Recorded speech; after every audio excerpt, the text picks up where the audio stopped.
Okay. then there would be no measurable change in elevation. Q. Okay. Elevation is a measured change in the vertical axis, therefore not Q. Therefore, Earth is not flat.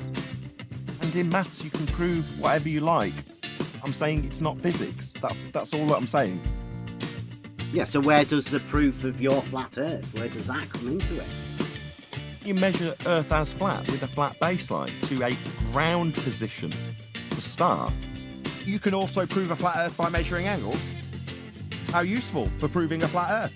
It's a measurement of a flat Earth. Okay, measuring things is not scientific. Yes, that's correct. So what about the proof then, right? Does the proof of flat Earth that you have, does that lie within the bounds of science? I will get triggered now because this is dishonest prick. Okay, measuring things is not scientific. Yes, that's correct. Well, I was just wondering, when you were talking about proof of your flat Earth, is that the same proof as the proof that you were talking about with Jaren in science? I answered the first two times. I said no. Twice. No. I will No. get triggered now because this is Measuring dishonest prick. things like a flat baseline to a ground position for stars, not scientific. That's a measurement. Science establishes Should I the show you how cause it's of an possible, effect. mate? That's the science we deal with. We deal with natural By science. using scientific And while method, the knowledge can be put on the cover of a book as the science prove the Earth of is ground position, the star, here we specifically deal with natural Should I show you how science. it's possible, That's mate? the scientific method. by using There's the scientific distinction. method to prove the Earth is flat. And I'll agree with you. In maths, you can prove things in the maths. The maths itself is an abstract language. Whereas physics, that's science and the scientific method, is dealing with the physical. It's the difference between science, physics, the physical, and maths, which Should I is show an you how it's abstract possible, language to describe things. Now, if you're saying you can prove things with maths, 1 + 1 = 2. Ground position. Proof. To start. And you are equal to, you've had 1 plus the other one. I can accept that that's proof. Ground position. Maths. To start. In physics, it isn't proof. Should I show because you it how it's isn't possible, physics. mate? Physics is the By physical. using scientific method to prove the Earth Okay, is again, flat. I can use the scientific method to prove the Earth is flat. Not the Earth is flat because of scientific method. There's a difference. Shape is not science, but I can use method, the scientific method, to show that it is flat. Ground position. To start. Yeah. Yes, that's correct. I got your numbers right here. Yes, that's correct.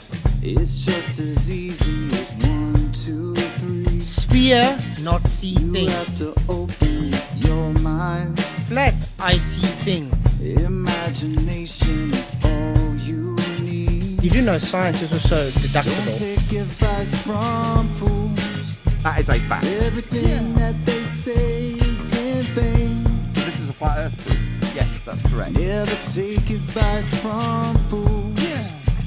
We all know what they do is in vain. Should I show you how it's possible, mate? By using scientific Yes, method that's correct. to prove the Earth is flat. An Earth was proved to be flat by these measurements. So we would assert that that average is how average the level of level is. It's flat. There it is. That's how we use it. The deviation from that reference means it isn't flat. Everything is relative to you. I will get triggered now because this is You dishonest prick. just have to say Yes, that's correct. generality. It's a what is. You Go. like those straight lines of curves. Means it isn't flat. Yes, that's correct. Drive down the road, don't you ever. The elevation changes make the Earth not flat. Third, then, it's a stupid argument. So this is a flat Earth proof. Where all of this goes. Don't report to FED or no one. I am my own person. I am my own person. Yes, that's correct. Everything that they say is in By using scientific method to prove the Earth is flat. Never take advice from fools. To prove the Earth is flat. That they do is in vain. Don't report to FED or no one. I am my own person. What's your observed phenomenon for a flat Earth? Did I say flat Earth was my observed phenomena, or did I say I can use scientific method to prove it's flat? Huh. Okay, what's your observed phenomena to prove that it's flat? I see too far. How's that? I know the game that you're playing, You want to know, Jason? and I know exactly what's on your mind. Nah, I'm just letting the FED crew know You that got your playbook, it's alright. their lapdog needs more Your training model dictates what you will find. because you're an idiot. And I don't know Okay, what's your observed phenomena to prove that it's flat? where all of this goes. I see too far. How's that? Don't take advice from fools. Because you're an idiot. Everything that they say is in vain. I'm manipulating my position. Never take advice from fools. We all know what they do is in vain. Do I manipulate my position when I manipulate my position? Do I manipulate my position when I manipulate my position? What does your position have to do with the shape of the Earth? You have an angle towards this. You can also prove a flat Earth by measuring angles. Observe, which is How already too useful far for to proving a see. flat Earth. Now that is scientific fact. There's no real evidence for it, but it is scientific fact. The rebuttal is actually a straw man. And that's, why I want to clarify, because I think that's worth pointing out, that the rebuttal was a straw man. Nowhere in the argument is the words level plane even mentioned. Topography is not mentioned. And it's only about the elevation change, which is a measured change on the vertical datum. There is no conflation between baseline and topography in the argument. It's just a simple if-then argument about elevation change. And obviously the Earth is not flat because of elevation change. That's what the argument is about. I mean, we can read it out, the entire if-then, again, if it's needed. Give me one more time, just so I can hear it again. Sorry, say it one more time. If the Earth is flat, Pete, Okay. then there would be no measurable change in elevation. Q. Okay. Elevation is a measured change in the vertical axis, therefore not Q. For Earth is not flat. But the refutation to the argument being that there's some sort of conflation going on between a baseline and topography is just a straw man, because that's not the case for anybody who actually reads the argument. That's my point. Well, it's not an argument because you're convoluting the baseline from which you will measure, which is your mean sea level. You're convoluting that with the topology you're trying to measure. So it's not an argument. Just you're misusing words. And me stating the fact that mean sea level is a point on a vertical datum and not a level plane is just a statement of fact. Mean sea level is not a level plane, it's simply a point on a vertical datum. That's all. Yes, but it's not a level. You don't understand that. What you just said. Non-argument, you stupid bonehead! Okay, again, I can use the scientific method to prove the Earth is flat. Not the Earth is flat because of scientific method. There's a difference. Shape is not science, but I can use the scientific method, to show that it is flat. Why do we have to listen to this incessant verbal diarrhea with the verbatim repetition of it? Bird it! Just be patient, guys. This happened before. Well, I was just wondering, when you were talking about proof of your flat Earth, is that the same proof as the proof that you were talking about with Jared in science? I answered the first two times. I said no. Twice. You don't understand. Earth is not flat. You don't understand.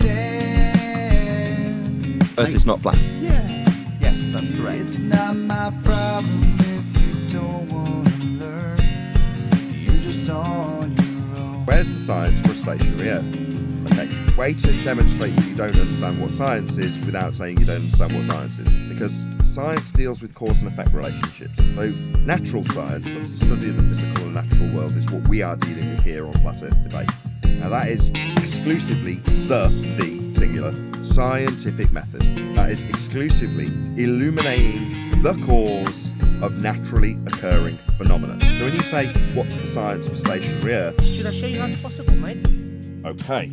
You're so used to being told that you can prove concrete nouns with science. By using scientific method to prove the Earth is flat. Prove concrete nouns with science, that Do you expect us to adhere to that non-standard?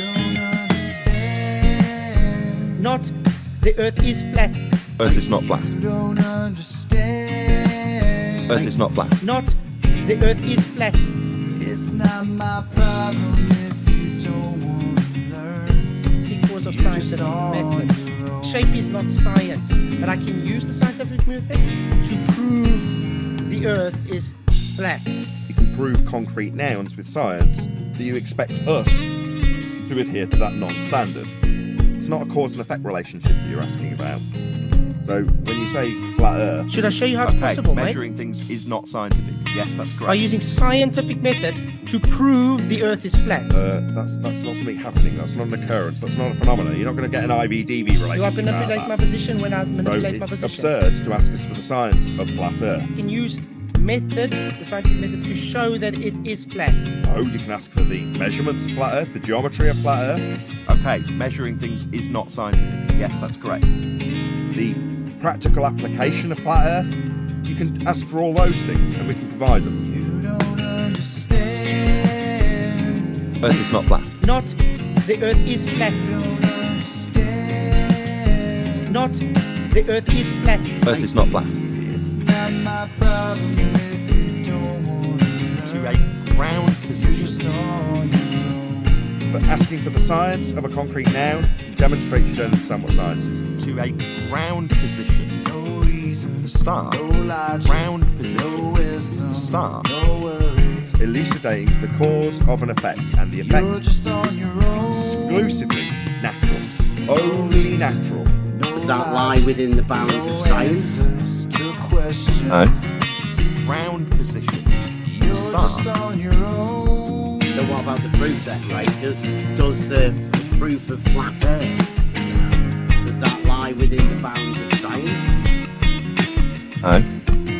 Well, it's not an argument because you're convoluting the baseline from which you will measure, which is your mean sea level. You're convoluting that with the topology you're trying to measure. So it's not an argument. Just you're misusing words.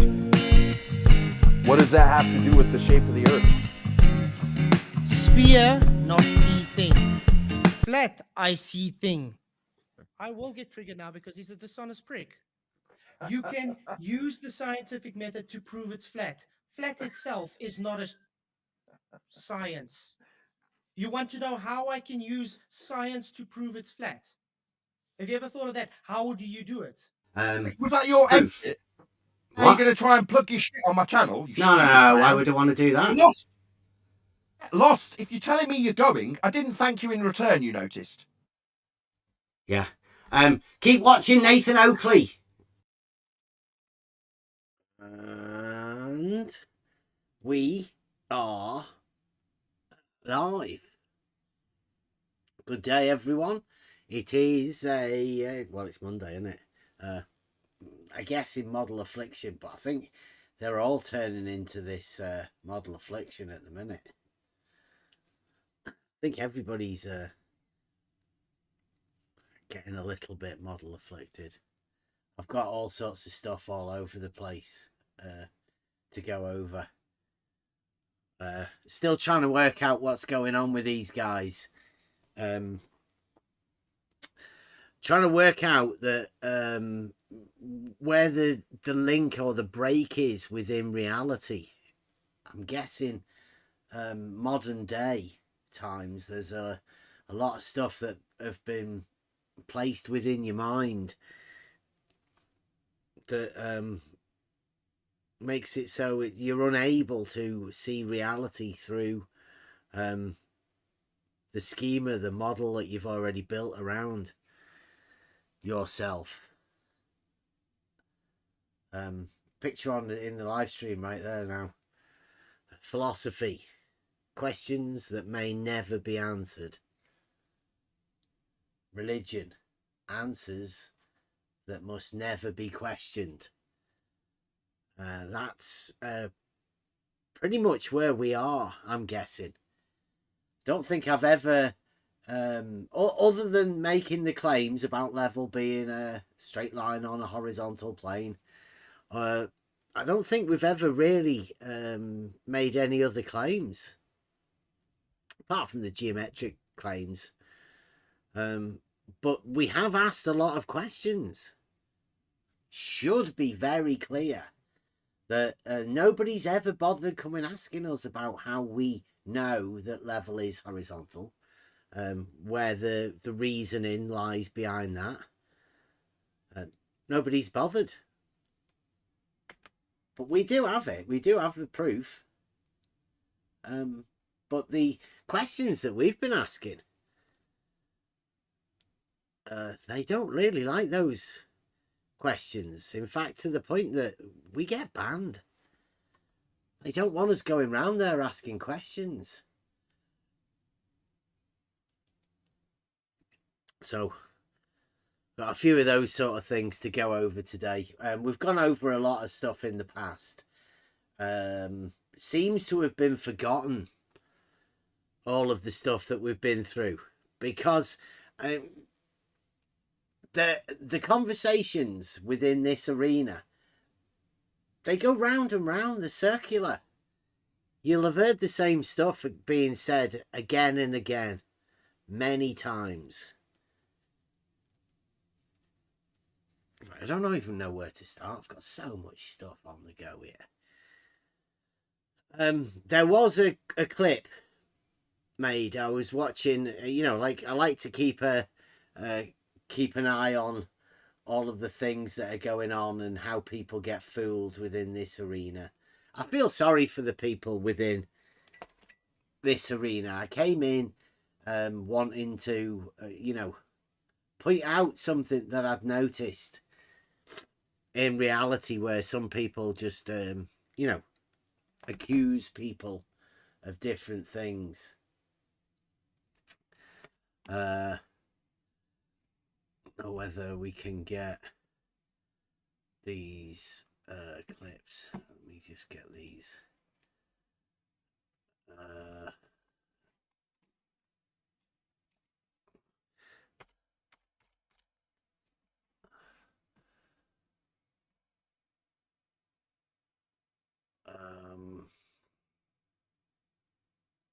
One of these, but it just didn't.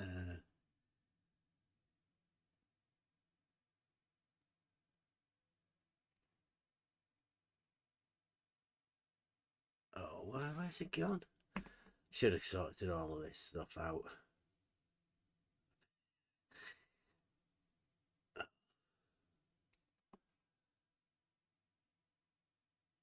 Disappeared.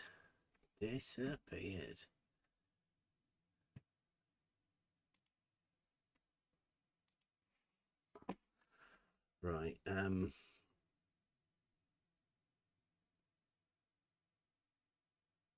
All right, here we go. I'll check this out. Oh, wait a minute. That's gone shut down as well.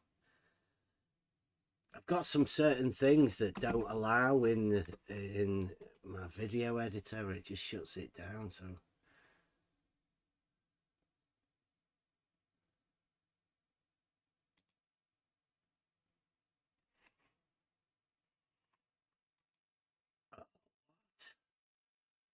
Oh. Right, let me get this clip for you guys.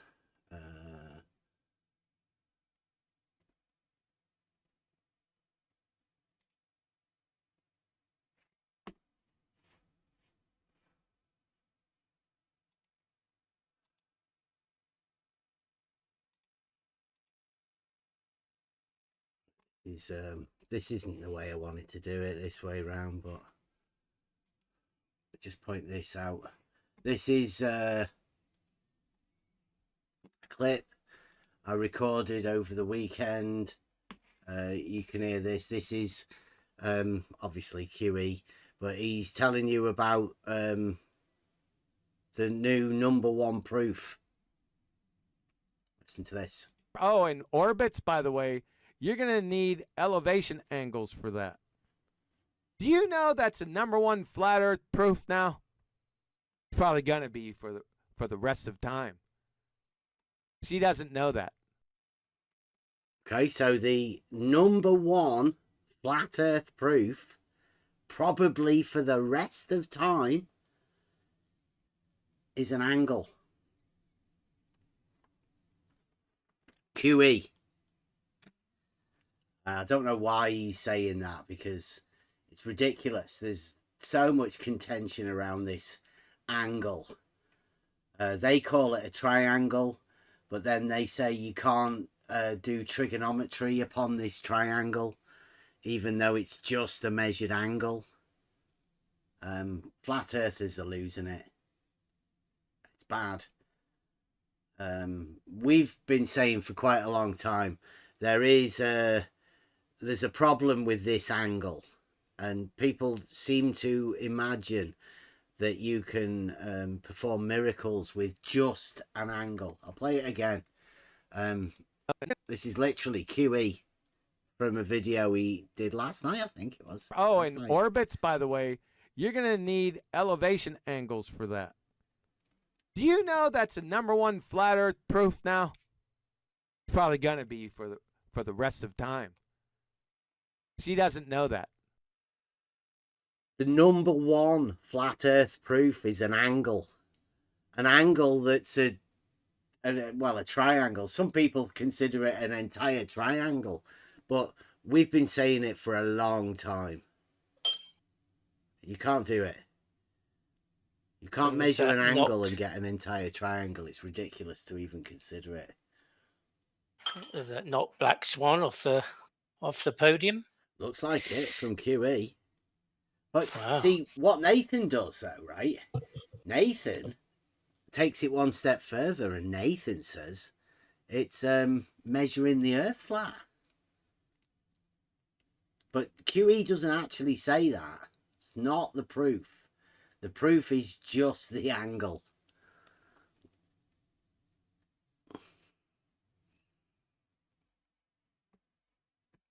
Just an angle. And, where did I have the other one? Let me get this.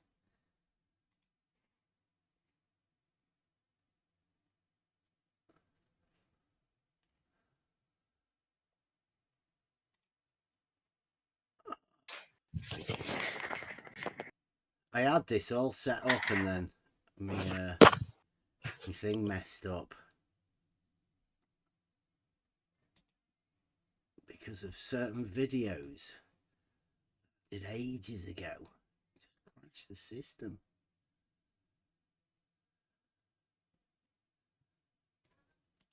Right, here we go. This is... I've done this, but I'm pretty sure I cut it.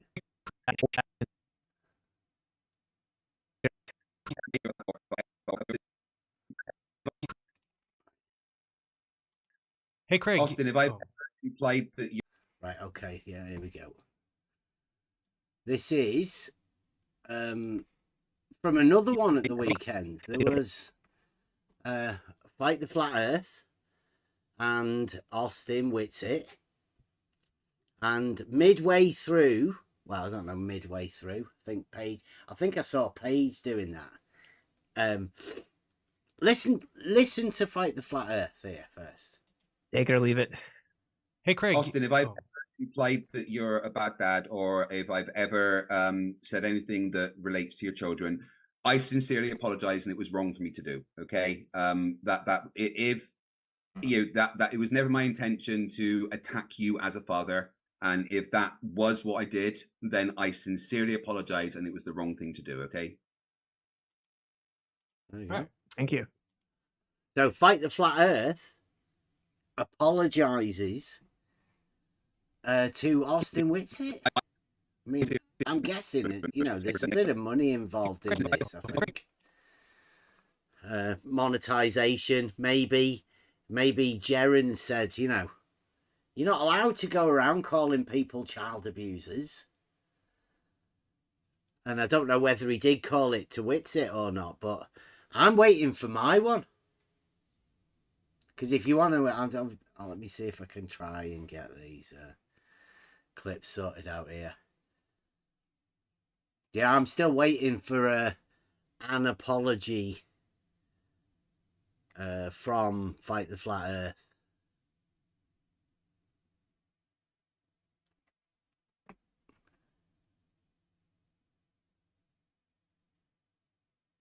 But I don't know whether it'll come or not. He's blocked me, so there's not much chance he can say anything to me, because obviously.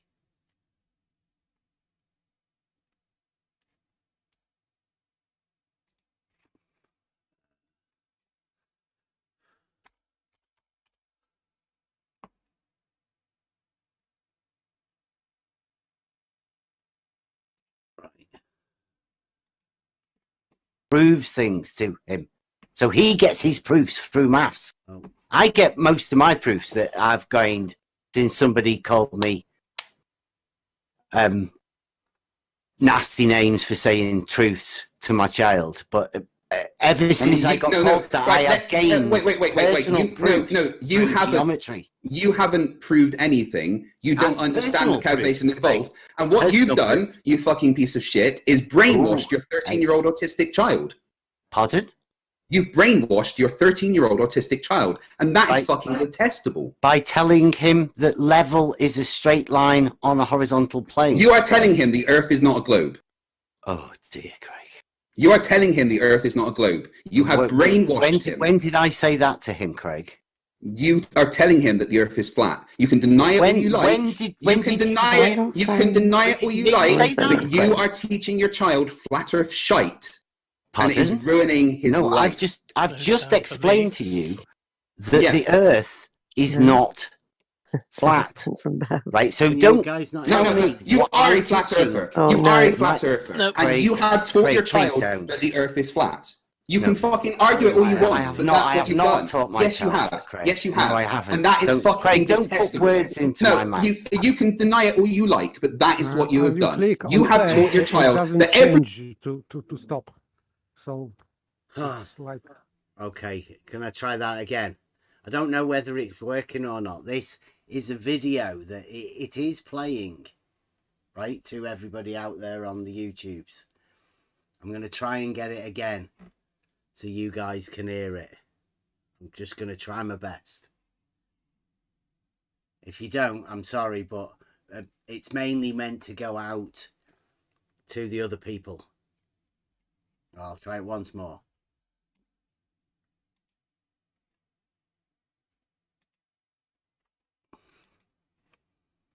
Proves things to him.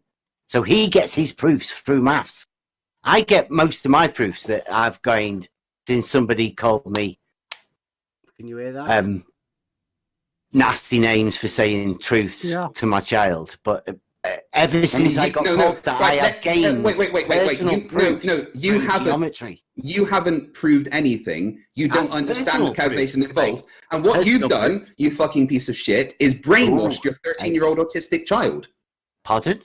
You've brainwashed your 13-year-old autistic child, and that is fucking detestable. By telling him that level is a straight line on a horizontal plane. You are telling him the Earth is not a globe. Oh dear, Craig. You are telling him the Earth is not a globe. You have brainwashed him. When did I say that to him, Craig? You are telling him that the Earth is flat. You can deny it all you like. You can deny it all you like, but you are teaching your child flat Earth shite. Pardon? And it is ruining his life. I've just explained to you that the Earth is not flat, right? So don't tell me. You are a flat earther. You are a flat earther, and you have taught your child that the Earth is flat. You can fucking argue it all you want. I have not taught my Yes, you child, have. Craig. Yes, you have. No, I haven't. And that is fucking Craig, detestable. don't put words into my mouth. You can deny it all you like, but that is what you have done. You have taught your child that everyone in the world is fucking lying to them. That NASA is lying. You have taught your child that every fucking picture from space is a lie. You have taught your child. No, because you fucking detest. I am literally. I'm disgusted just being around you. You have taught your child. Around me, Craig. You have taught your 13-year-old autistic child that the Earth is flat. It is fucking disgusting. It is child abuse. You have psychologically abused your child. Fuck you. Craig, do you know what the Okay, so obviously you can hear that. That's Fight the Flat Earth publicly saying to me that I'm not a very good parent. Now, nobody, I've kept my son out of all of this because, I mean, he was a child. Like, as he says there, he's 13 years old. He was then when he was saying that. He's not. He's coming up to 18 this year. So that was 5 years ago. That's what I entered this arena in. Fight the Flat Earth. And now Fight the Flat Earth is publicly with Jeren and publicly apologising to Witsit. As you're hearing that, I've never told my son that the Earth's flat. Told him that the Earth's not flat. Ridiculous. Took him on tests. He's my cameraman. This is these are the facts of reality, right? The Earth is not flat. It's observably not flat. It's measurably not flat. I've never told my son that the Earth is flat. Like Fight the Flat Earth publicly accused me of years ago. I'm still dealing with it today.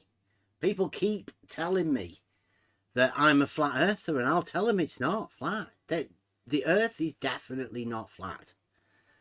The only thing that's put me in this position is because I state that level is horizontal. A fact which I can prove. Now, I've been telling people this sort of stuff for years, right? It's not flat. And level being horizontal is just a fact of reality. Now, if anybody wants to deal with that fact of reality and come and have a conversation with us, then please do. We've got tests. We've got stuff to deal with things within reality, right? But it does not make the Earth flat. There's an order of operations here that go like this. Now, Nathan Oakley, one of the flat earthers, and like QE says, right, they think that the flat earth proof is an angle. Ridiculous. But which comes first? The flat earth or level being horizontal? Which one? Which one comes first? Because for Nathan Oakley and all of those to say what they're saying, the flat earth has to come first. And the flat earth is not a first principle sort of thing. The geometry is more likely a first principle. And the straight line lying within a plane is also first principle. Now, from that, can you prove a flat earth? Well, no, you can't, because the earth quite clearly is not flat. I think most people can agree with that. I definitely can prove that the earth is not flat. But people like Fight the Flat Earth and Nathan Oakley, so they seem very similar today, right? Because Nathan Oakley, he's also libeled me about these sort of accusations about, well, Nathan Oakley's gone one worse than Fight the Flat Earth, but he's literally, Fight the Flat Earther, literally questioned my parenting and accused me of telling my child things that I literally have never told them. That's false accusations that have led me to be in the position I am today, right? I only came here to prove that level's horizontal.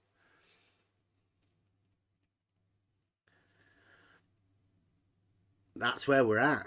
And you've got people like Fight the Flat Earth making money on Jeren with his super chats and all of that, apologising to Witsit. I've never heard any apologies. I don't think they're genuine, actually.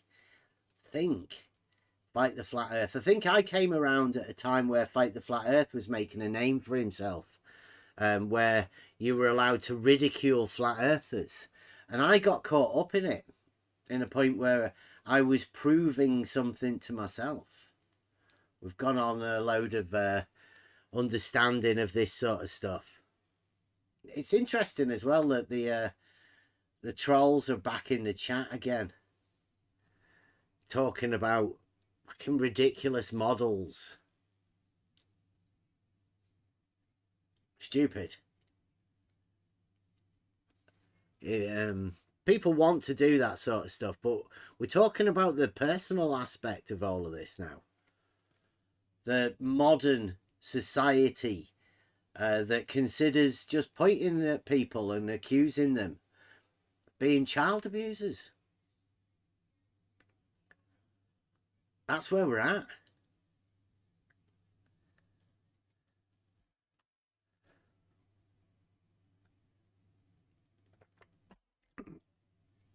They've made this live stream about angles. Well, yeah, this is one of the angles that we're coming in at. The angle is between two straight lines. That's what QE seems to think is a proof of a flat earth. Now, there's no way you can make a proof of flat earth from an angle. It seems to be people are missing the point about what a proof is. And mainly they're flat earthers that are missing that point at the minute. But a bit ago, it wasn't the flat earthers that were missing the point. It was the globe earthers. The ones that were accusing people of being flat earthers and teaching their children ridiculous stuff. Just for saying level is horizontal. Somebody challenged me to prove it. And I realised at that point that I haven't proved anything to myself anyway. I didn't know. Didn't know what a proof was. Didn't know how to prove anything. I now do. I've gone through a process of learning and understanding how to get those proofs, how to develop the proofs. Nobody wants to actually come and talk about that sort of stuff. People just want to make ridiculous statements. Like the Flat Earth wants to apologise to Whitsitt. I don't know what Whitsitt said. I don't know how old Whitsitt's son is. As you heard in that one, Fight the Flat Earth was accusing me of teaching my autistic son something that I've never taught him. It now turns out Fight the Flat Earth says he's got an autistic son. I wonder what he's been teaching his son. I bet it's something to do with hatred of people that say level is horizontal. Maybe the geometry. Fight the Flat Earth also said that parallel lines intersect. He said loads of stupid shit. But one of the things that got me really early days was how he was readily calling people a child abuser. And it wasn't just because I was teaching my son that level's horizontal. It's because he imagined that statement about level being horizontal was flat earth. And that's the thing that we have to deal with at the minute. Level being horizontal is a fact of reality. If you want to measure curvature, you measure it from that. You establish the horizontal and then measure from it in order to measure not flat. Now, Fight the Flat Earth knows that. In fact, everybody knows that. Apart from the fact of the people that don't believe that level is horizontal. Now, that's on them. I would say teaching children that level isn't horizontal, there's a problem in that. And there's a big problem coming to anybody that can't question these sort of things.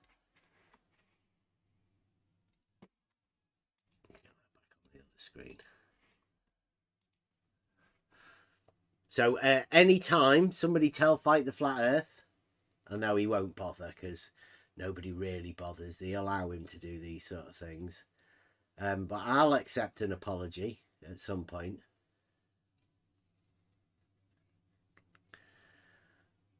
Iridium.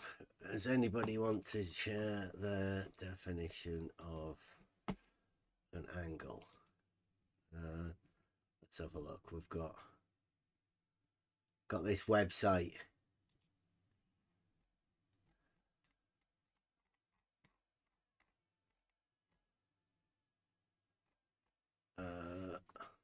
Like inclination of two straight lines.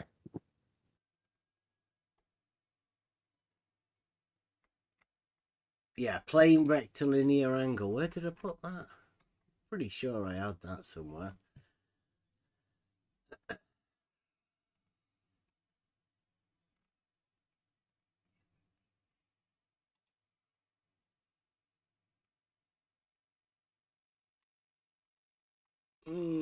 I'll read it. I'll tell you what, that's the easier one to get for you.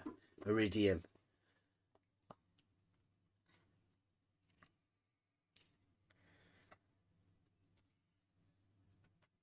Plane rectilinear angle is the inclination of two straight lines to one another, which meet together but are not in the same straight line. That's the bit I think that always gets left out within the understanding of it.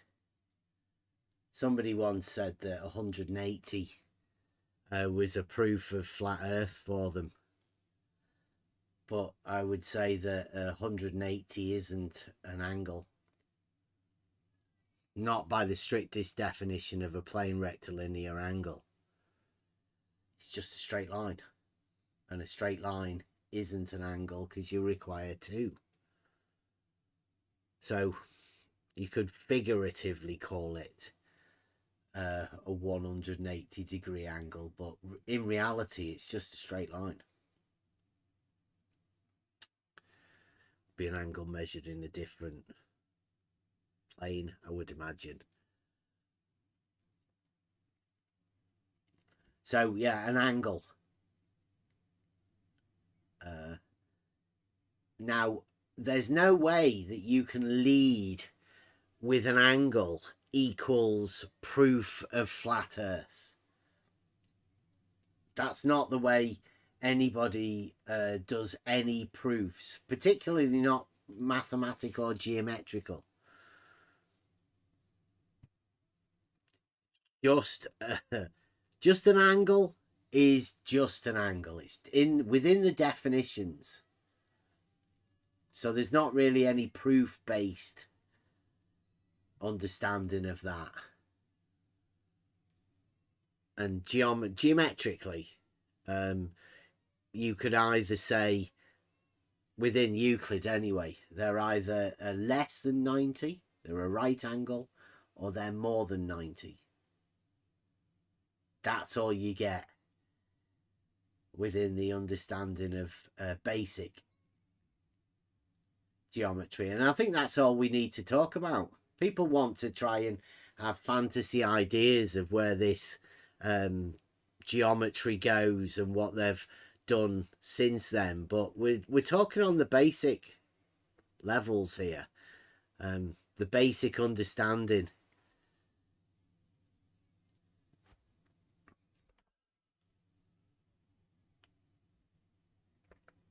Makes you wonder how that definition jives with dihedral angle.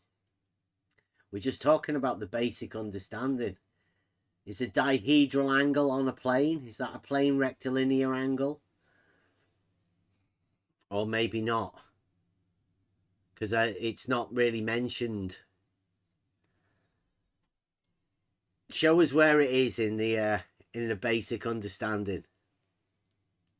Dihedral angle.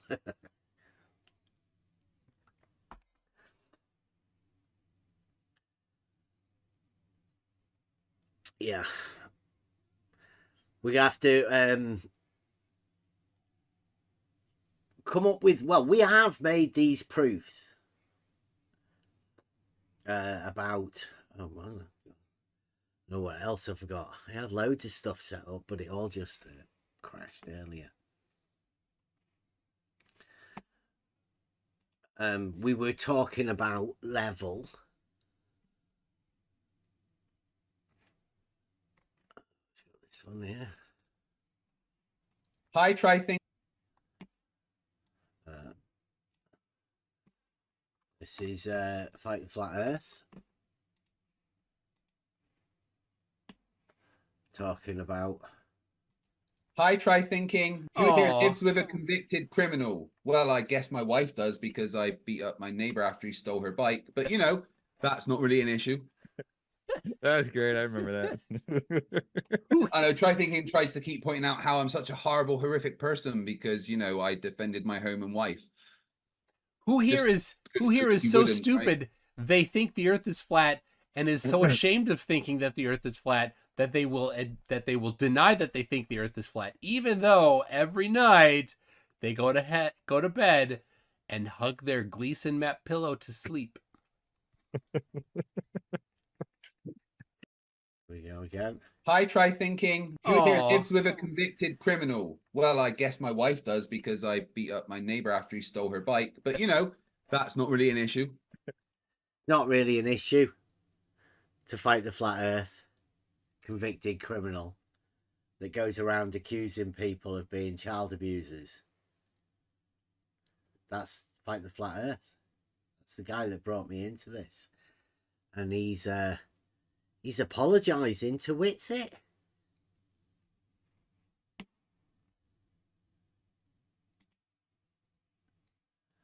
Apologising to people.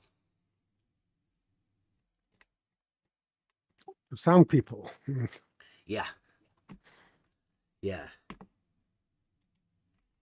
But anytime Fight the Flat Earth wants to come and have a chat about all of this sort of stuff, we've tried to have conversations. It's like talking to Nathan Oakley, to be honest. Talking to people with this model affliction. He's decided that, you know, despicable people, and they're the ones that can prove that level's horizontal. Apparently, that's worse than a flat earther to someone like Fight the Flat Earth. Because you know that the Earth's not flat, right? You can literally state that because this tool, the level, is what's needed in order to measure these elevation changes. You can be sure that you know that measuring these elevation changes make the Earth not flat. I mean, you can literally see mountains and valleys. You can tell they are not flat. And there are tools that you can use in order to measure how flat they are not. And that tool's called a level. But you have to know what level is to understand how these things, how you can measure the Earth to be not flat. And when you understand that level is horizontal, and you can prove that, then you can safely say that the Earth's not flat.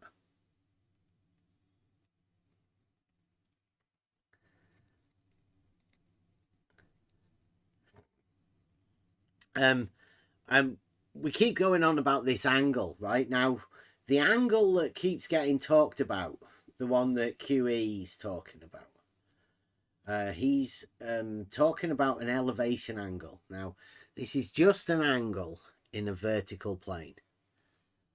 But having no end points on these arms of the angle, all you have is a singular angle.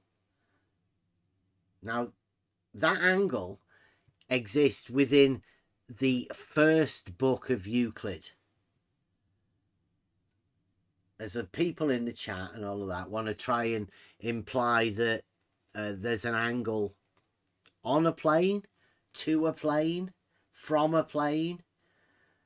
But what we're talking about here is just a plain rectilinear angle. It's an angle within a plane. Yes, but Iridium is making a sophistical statement that implies that angle is plane figure. No, angle is not figure. Plane or not plane, it doesn't matter. It is not a figure. Yeah, the angle exists within a plane because it is a plane rectilinear angle. Yeah, but it doesn't create figure. But Iridium is implying that if an angle is a plane figure, so this if statement is false. So it is just nonsense. And I've noticed that we do have these geometrical geniuses that come around every now and again whenever we're mentioning these angles. Now, I've never heard Iridium go to Nathan Oakley or QE and point out all of these things to those people when they try and say that this angle proves a flat earth. So something tells me that Iridium here, our friend, he might just be Nathan Oakley or QE's friend, because he never bothers telling them. I mean, we're the ones that go and tell Nathan Oakley that you can do fuck all with that angle, but they consider it now a proof of flat earth. Now, I don't know why Iridium is over here having a conversation with us about this angle, and why he doesn't bother going over and telling Nathan Oakley and QE that you cannot prove a flat earth with this angle. Very strange. Well, I mean, is it strange? Or is this just the way that people deal with stuff? In geometry land, there's no such thing. There is no land. There's no land in geometry. Geometry is a first principles branch of science, let's say. Yeah, then one of the earliest branches of science, right? That's one of the fundamental branches of science that you need before anything else, I would state. Yeah, it belongs to quadrivium, so it's part arithmetics, geometry, astronomy, and music or harmony. Better to say harmony.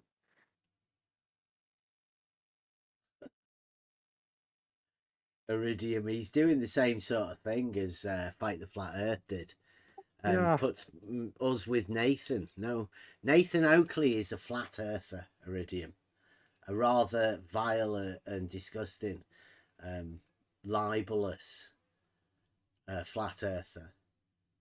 That he's pretty much the same as Fight the Flat Earth. He's power hungry and it's gone to his head. Definitely not in the same pod. It is worth to study Iridium for a second, because this is classical sophistic tricks, what he's doing. He's saying that I am pulling definitions out of nowhere. I am not pulling any definitions here. And now he is accusing me that I am deflecting, because I am not answering his question about definitions that I didn't pull out of anywhere. So this is how sophistry operates. We have in YouTube chat perfect example. Yeah, what they've been doing it for sophists years, do. haven't they? Yeah. It's provocation and putting something into my mouth that I didn't say, and then when I am not responding, this is deflection. So I am doing something. I am deflecting. I am deflecting nothing, but still deflecting. So, okay, Iridium. It's funny. Do it again, so we can work upon your sophistry. So that would be good evening with sophistry. Yeah, he's just like he is just a nobody that only ever bothers coming round in YouTube chats, pretending he isn't triggered. But obviously, he's turned up because we mentioned angle in the title. And obviously, Iridium imagines himself as some sort of leading authority on geometry. And obviously, he does have QE's flat Earth number one proof, the angle, to defend. And that's why he's coming round here. Defending QE and the ridiculous angle proof of flat Earth. Sorry, Iridium, you've been rumbled. You can't get away with just changing your name and coming round here pretending that you can be an authority on an angle. We're not saying that right, that the Earth is flat because of an angle. We're stating that there are flat earthers that imagine they can have a series of events that start with an angle and ends with a proof of flat Earth from an angle. Now, we say that's obviously ridiculous. But you can have a proof of something. In reality, you can prove level being horizontal. Now, that proof of level being horizontal is only proof of level being horizontal. You can't imply that it's a proof of anything else other than that.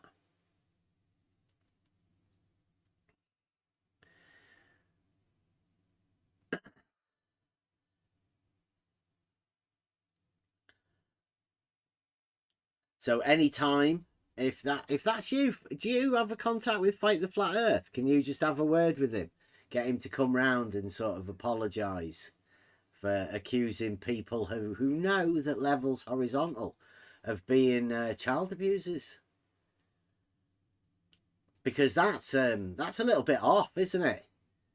When you know that the Earth's not flat because you've measured it to be not flat, yet people publicly call you a child abuser for stating it. Only because of the implication of flat Earth, but also Fight the Flat Earth calls people who are religious. He classes that as child abuse too.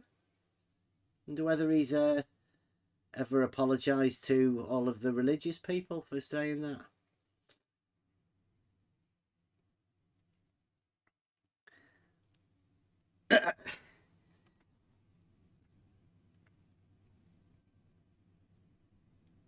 Yeah, Iridium will never come in and chat anything. He just chats shit in the chat. We've got proofs. We've got arguments. But nobody wants to hear them. You just want to get together with your club of Flat Earth and Globe Earth and talk about how you're sorry about calling people the things that you've been calling them for ages. But it's only the people that are involved within the little ridiculous argument that you've got set up.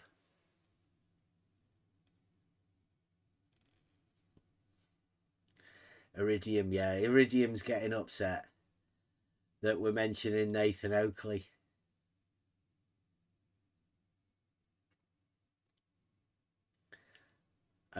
It's Nathan Oakley and QE, mainly Iridium, that's doing this.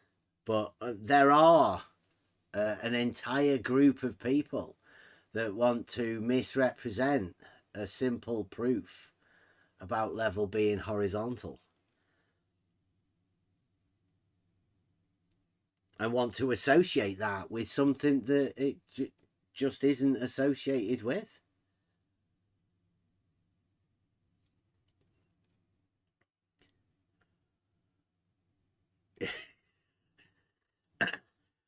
Iridium, thank you very much for coming, listening to the monologues. I know it does get a bit boring, doesn't it, listening to Bev talking all the time? So let's get a video on or something. Now, where was I? Have you? It seems to be the theme is to shout at videos. Have you got any videos of people you can shout at or something? That seems to be the YouTube thing these days to do. Yeah, I've got some old videos that it's worth going over. Yeah, it's. I'm seeing Nathan and QE both do that same kind of theme as to not actually speak to anybody, but just shout at videos. So maybe Iridium will be happier if you follow that kind of theme or something. Well, I've got some stuff that I don't know whether most people are aware of.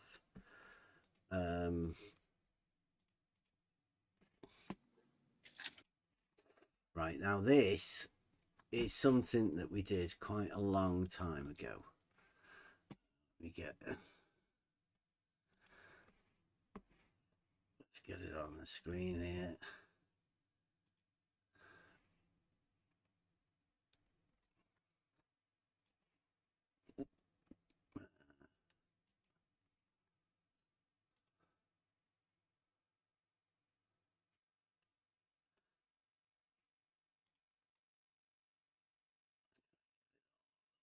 Screen.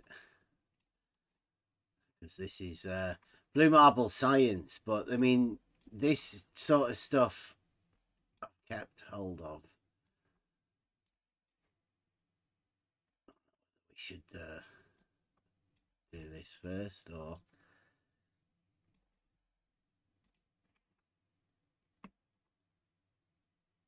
yeah, there's yeah, Iridium, you go in now because Nathan Oakley, we're not talking about Nathan, so you can leave.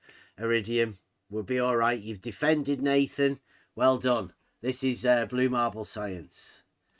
Sound and look good. Pictures are great. I can't really hear that much. So once you've got the pictures, let us know. Right, so this is us at the beach. You can see this. Let's get this going. For the study ahead, you'll have to. Okay, so you can see there we are out on the beach with the measuring rod. There's a camera on the auto level. We're doing a distance check to see how far you can see through the auto level and what you can read on the staff. You can see there, obviously, the perspective, let's call it, as what you can see. There's me holding the measuring rod. My son also has a different camera. He's looking at me. There's a camera on the auto level. We are in Earth Awakenings because we were trying to show people showcase exactly what you can do on Discord when you've got your phones and your cameras, and you can go out there and do live tests. So this is at Earth Awakenings, showing them that you can, because I think this was at the time when Rumpus was on about going and doing his test and needing film crews and all sorts of stuff, and we were going out there to show people that you can actually do these sort of things in reality, and just in Discord you can actually do this sort of stuff. So we're out there on the beach, auto level set up, and we're doing a 500-meter test because it was claimed by some globe surveyor, obviously when I say globe surveyor, frantic bunny ears, meaning not a real surveyor. The Maine surveyor he was called. He's probably not from Maine, definitely not a surveyor. So this is what we do. We go out Obviously, you can read the numbers on the measuring rod. This sort of time, it's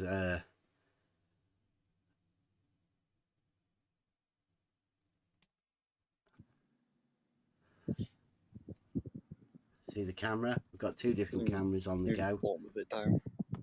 There's all the other people in the Discord. Me, my two sons. How's that, guys? Just out on the. I don't think it's zoomed in fully. Yeah, it's just not trying to show people what it's like. I'm not even looking at it.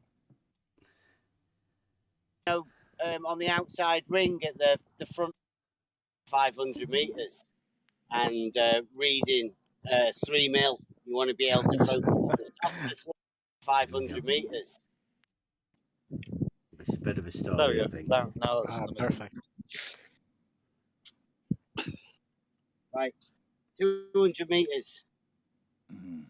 Yeah, that's 200 meters. If you can't focus it, maybe. Yeah, you can barely read the big numbers.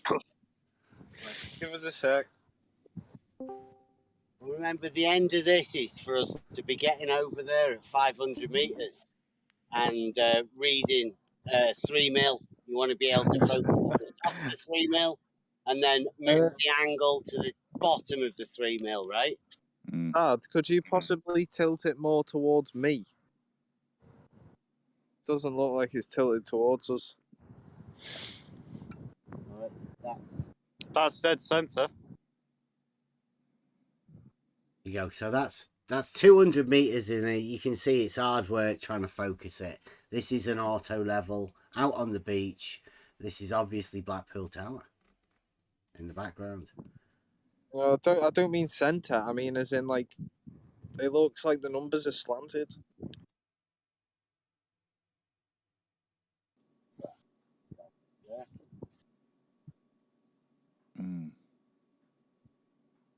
How's that look? Smudges. The feed looks great, but you can make out 7. I think below, like on the Yeah. dot 6, I think maybe. The crosshairs on 7. It's on 6. Yeah, crosshairs at 6. Okay, so we're going out there. That's 300 meters, I think. Go to the next one. So this guy, the next one's got fucking sick eyes, you know. So are we ready then? We get that? Yep. Yeah. 400 meters.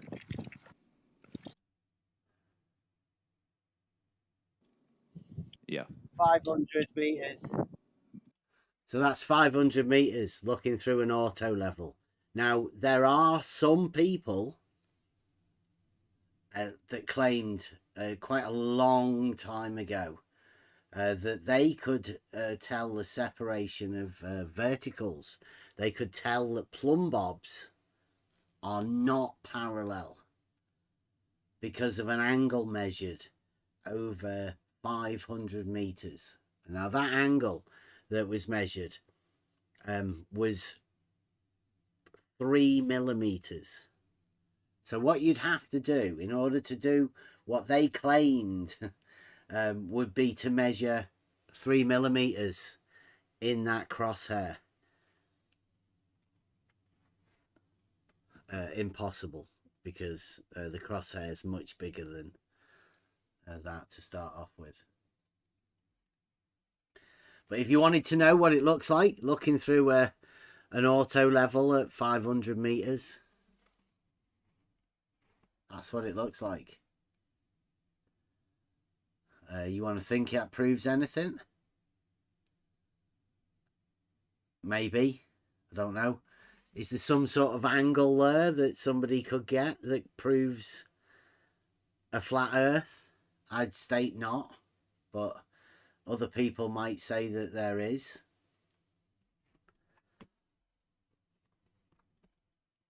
Some people claim that you can measure angle with auto level, so Yeah. who knows? Well, that angle that has been measured supposedly by a theodolite would be an angle from the top of 3 millimeters to the bottom of 3 millimeters over that 500 meters. I still believe that the video's up on YouTube. It was all the rage. There were people saying that was a proof of the globe, measuring the equipotential angle of adjustment over 500 meters. The divergence of verticals apparently are done right there in that shot.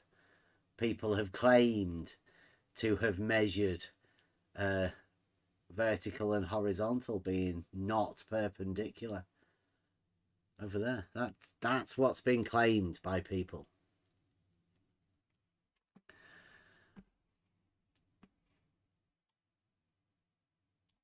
There you go. That's what it actually looks like. Can you imagine saying anything about that? Without magnification, it is impossible. Yeah. Well, even with magnification, it was impossible, but without it, it's just, you cannot see anything. Well, that's a camera magnification on Yes, top yes, of I the understand. other one. Yeah.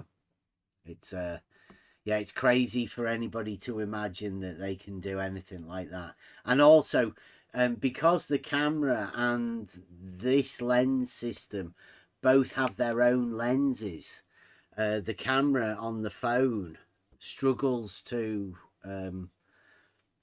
focus on it because it wants to focus on the crosshair as well as the image in the background. It can't cope with the difference between them. Right, so let me get another video up here.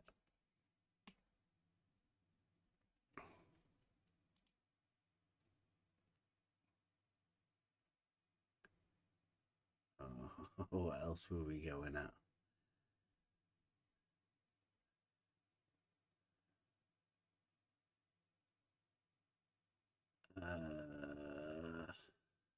Well, I've got two of these here from Blue Marble.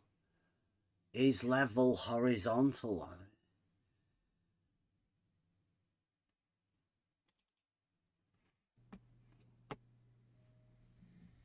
Yeah, it's for you guys. It's not there. This is when Blue Marble started up his live streams. That was a little bit of an. This what's going to come next is a little bit of a back and forth I had with Bev. Kevin just got his T-shirt. To do with his water level test, and if those of you that aren't familiar with it, just hang in there. We'll get to it in a few minutes and explain what Bev's position is. But let's go ahead and listen for a bit. I was telling you about this before. There we go. This is Blue, and now this is Blue talking about our water level test. But me and Spot On did this test. Well, we've been developing it over for a few years, and we wanted to do it on our own first. Like it's a personal thing, so we did it, and we've done it on our own, and we made it so we can do it cheap enough that we weren't putting ourselves out of pocket. The idea was to develop a test that was simple enough that anyone could do, really. Well, let's not say everyone. It cost £100 for the equipment for this test, and then obviously it's not only you need somebody else to do it with you and all of that sort of thing. So the idea was us to develop a test. Now we did that in the summer last year, and there wasn't an awful lot of looking into it. Well, people have said quite a fair few things about it, but nobody's really looked into the test. And what Blue said today, I don't know why Blue's done this, but shout out Blue for bringing the test back up again. Sort of the logos maybe from what we were doing today. So this is Blue. I can't really do Blue's voice, so it might be better turn up in there. Redman's quite good at doing Blue, isn't he? So he says, how many points do you need to define an arc, Bev? So it's just a part of a circle, isn't it? And I know how many points you need to describe a circle, so I'm guessing it's about the same as that. 2. Center point, distance from center. 2 points. Arc.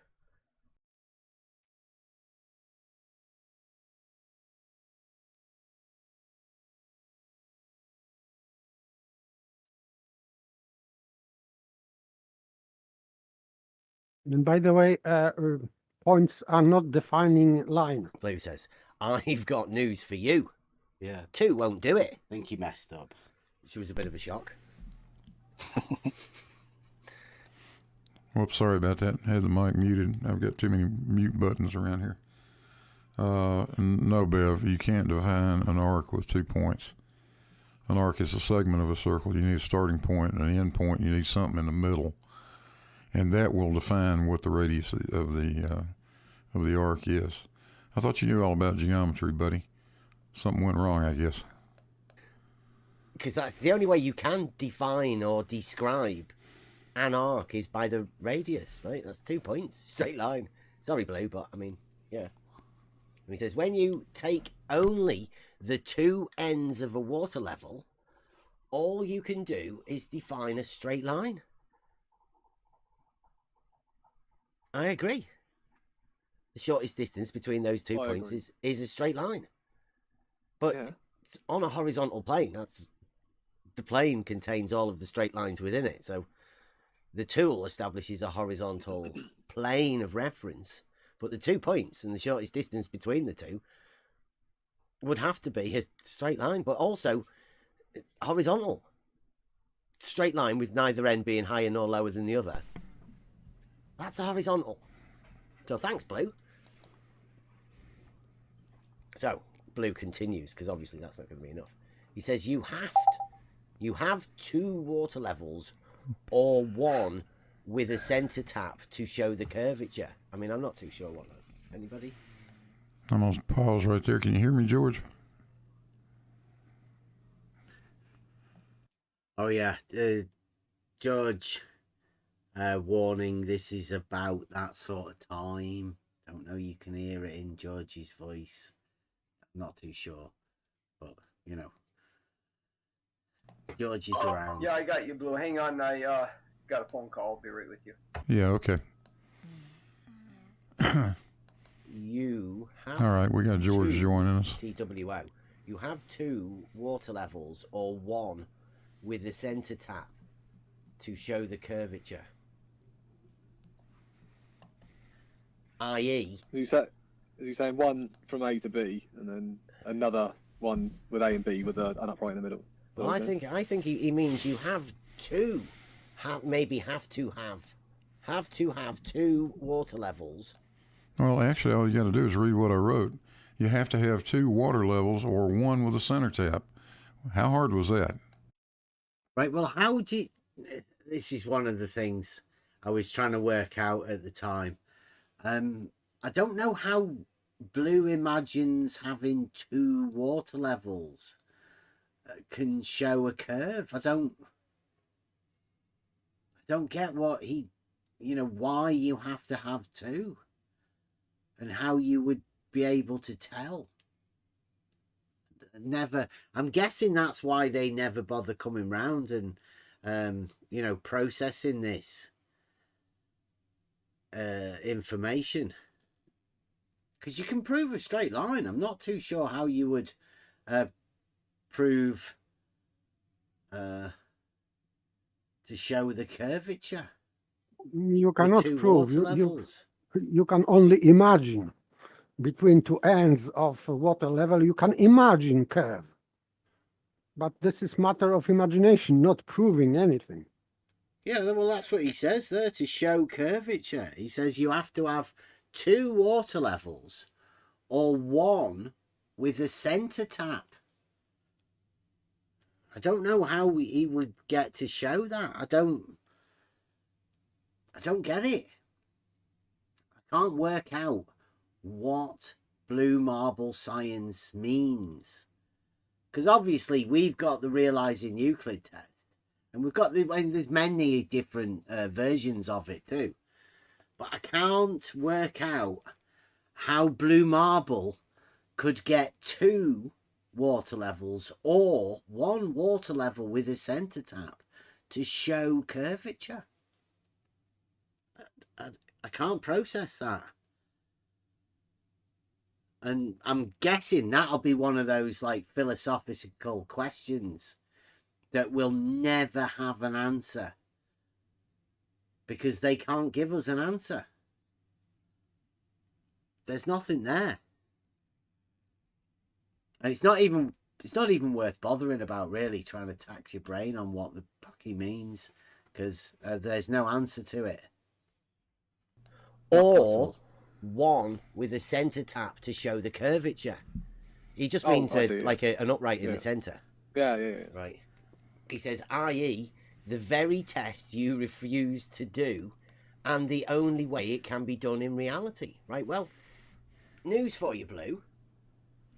We did have two, and they didn't have just one center tap. They had a quarter center tap as well. A quarter tap on them. And that was the overlap. So, like, not only have you said we refuse to do it, we have actually done it. That's the test.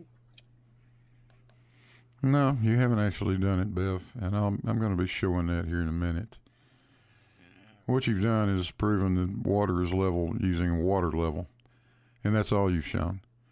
That will not work. That does not define what the shape of the earth is. It just simply, a water level will simply do nothing more than define 2 points in space, and you can draw a straight line between them. That doesn't mean that the thing under the water levels is actually a straight line. So keep going. You're doing well here. Just now, you don't come around to ask us. No one's come around to ask us. No. Inquire or anything. I think all of those times we went over there, and he never. More assumptions about. Yeah. And I said, we've already done the test, Blue. Can you not remember when I said I could prove that level is horizontal, and you said that you could prove it wasn't? I said that because we've already done the test. And I said I could prove it was horizontal, and just. Yeah, let me pause for a second. Hello, George. Yeah. Welcome. I'll just be listening. If you want to refer to me or talk to me, just holler. Yeah, I think to hear this on Discord, you'll have to go to the live presentation I'm doing and watch it there. I'm looking at it. Yes. Yeah, okay. You ought to be able to hear it then. So I'm not hearing anything. Well, it's not playing right now. I paused it. Oh, okay. Let me turn it on and you tell me if you're hearing it. To do that, I think. You hearing it now? Right, you guys in here listening to this, yeah, right. This is one. This one's for you, Blue. We'll get it done at the beginning. This is. No. It says I'm watching the stream. Yeah, we might have a technical difficulty here. I thought that would work. It's not muted or anything, is it? No.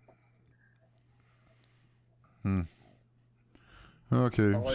And on my side, that I need to adjust, but slight technical difficulty. But I don't hear anything. Well, I'll tell you what you can do. You can watch it on YouTube, of course. Sure. All righty. Sure. We'll get back to it. Wait. Wait. Let's see. Let's listen to this.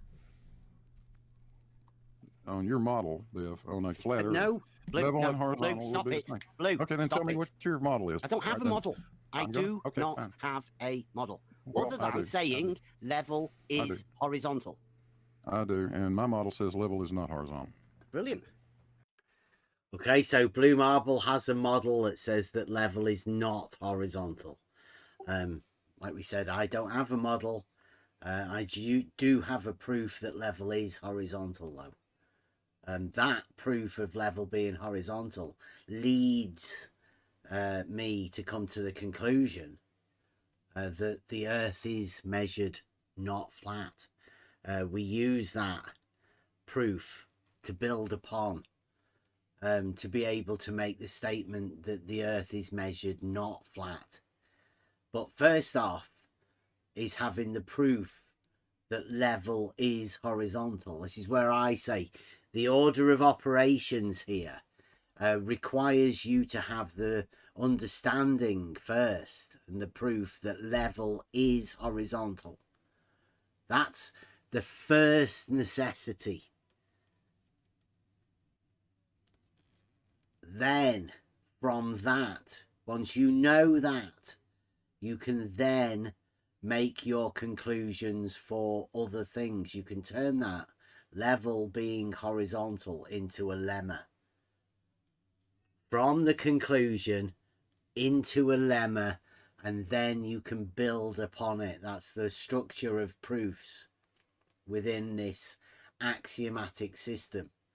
That we're going to try and relate that to the understanding of what geometry is within mathematics. We're going to try and relate the similar sort of operations that occurs within geometry into this understanding of reality. Call it a scientific method of applying what we know through geometric understanding and relating that to reality. That's all. What the hell is a lemma? What's a lemma? Oh, bloody hell, gigs. It's a mathematical thing where you take the statement, the conclusion of an argument, and you place that as your premise within the follow-on from it. Thank you. Thank you very much. No problem. So yeah, that's what we try and do. We try and relate all of these things and our understanding, geometric, scientific understanding, and relate it to reality and see whether we can follow that process on. So Blue, remember, I state that I haven't got a model, but I could prove that level is horizontal. Blue Marble Science says that he does have a model, and he, within his model, states that level is not horizontal. So that's a choice, right? Either is or it isn't. Now, we do have a proof that it is. We've yet to see Blue Marble's proof. It's just a nuh-uh. I say I can prove that level is horizontal. And I say I can prove it is not. Brilliant. There you go. Bit of a sing out for STST. Quite a bit ago. Right, so that's Blue saying that he can prove. He says he can prove that level isn't horizontal. Sorry, Bev, was that STST guy on his video, or did you put that in there? So, yeah, I did that mix. Oh, okay.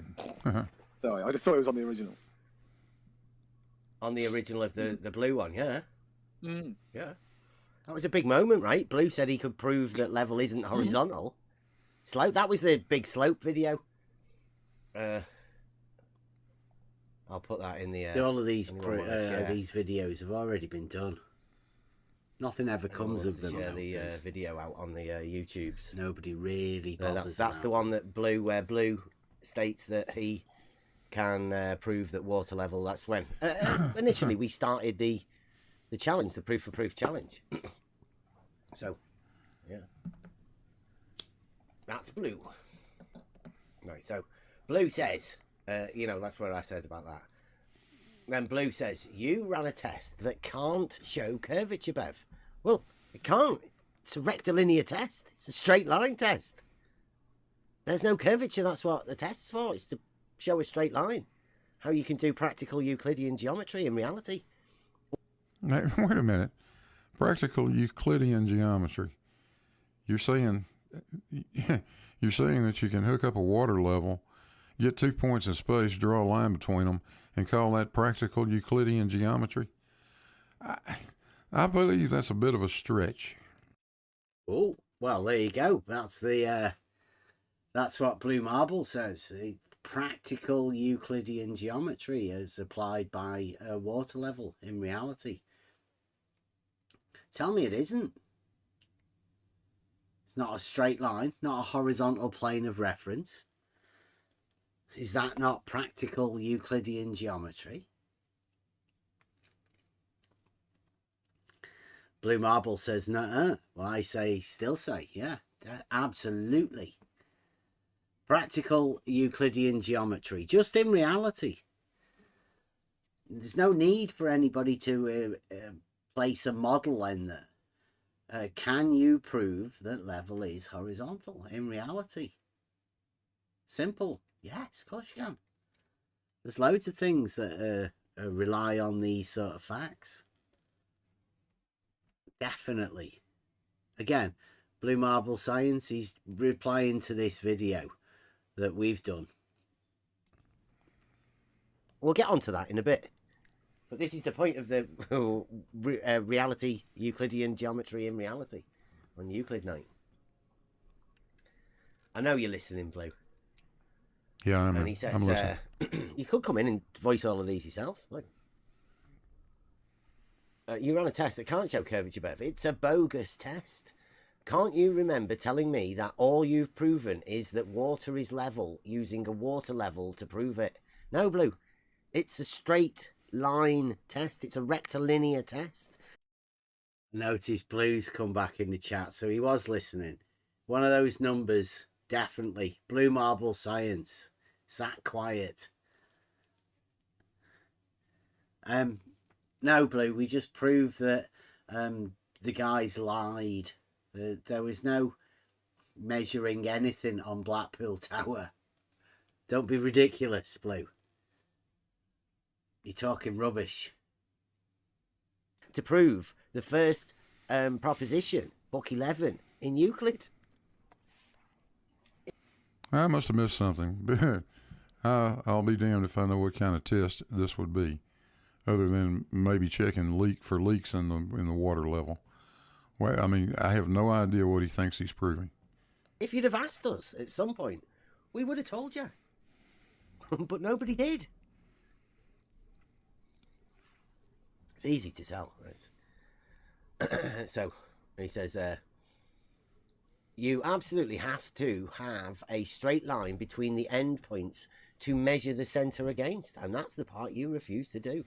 You need to set up a 1 arc-second theodolite or auto level aligned with the midpoint of a long water level. Does anybody want to know what the opposite side to a 1 arc-second angle would be over 500 meters? Anyone?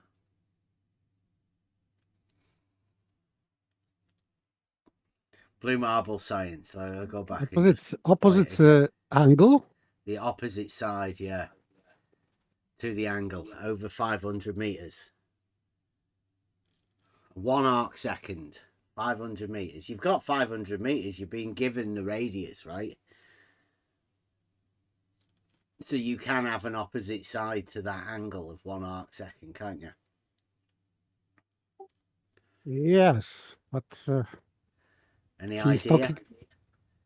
Because that's what talking Blue about... Marble's talking about. The necessity for having a 1 arc-second theodolite. I'll play it again. In Euclid? I must have missed something. I'll be damned if I know what kind of test this would be, other than maybe checking for leaks in the water level. Well, I mean, I have no idea what he thinks he's proving. If you'd have asked us at some point, we would have told you. But nobody did. It's easy to tell. So, he says, you absolutely have to have a straight line between the endpoints to measure the center against, and that's the part you refuse to do. You need to set up a 1 arc-second theodolite. A 1 arc-second theodolite. This is Blue Marble Science and his test. Right, so you need to set up a 1 arc-second theodolite. Question is,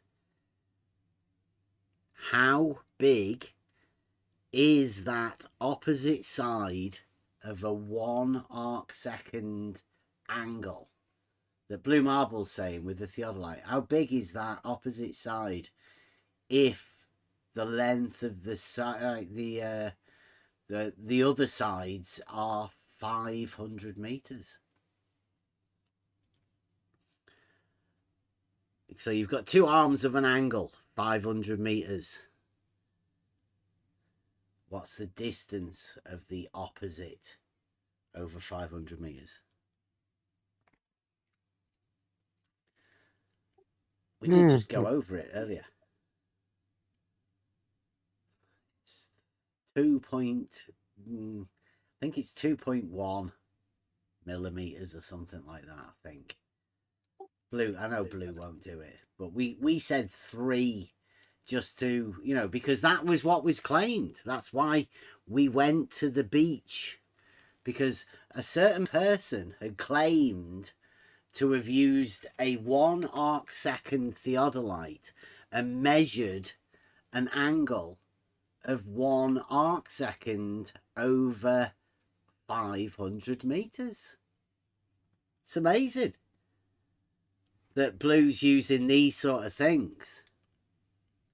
It wasn't Blue that claimed to have done it, because obviously Blue isn't a surveyor. He's never even pretended to be a surveyor. Although, you know, they all like to have a bit of a go, don't they?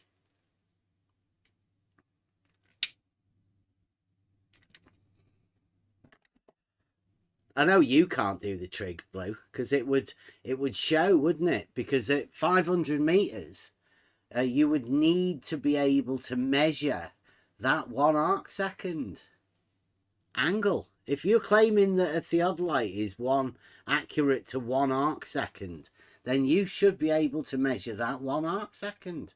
Now that 1 arcsecond happens to be 3 millimeters over 500 meters. Obviously, because we've just shown you, it's impossible to see. You cannot measure that angle. Can't be done. You can't sight it to measure the angle. Really weird. Yeah, you know, people can just say these sort of things. You need a 1 arcsecond theodolite. Well, turns out that over 500 meters, although somebody did claim it and wrote it down in a book, it's impossible for you to actually see. Now, when Blue likes to claim that we measured something about Blackpool Tower, that's the video that he's talking about. That one where we showed that claims made by obvious liars that are no longer around. They've all done a Jesse Kozlowski and left. Only old guys like Blue Marble Science stick around to defend this bullshit. In fact, it's that they've gone that far away and run that far away from it. Nobody actually remembers any of this sort of shit. It's all gone. See, lucky. Oh, there you go. Blue Marble Science is another claim. 2.4 millimeters. And it's measurable in reality, says Blue Marble Science. Obvious bullshit. There's only one group of people that have ever shown people what it actually looks like to go home and do this stuff in reality, Blue.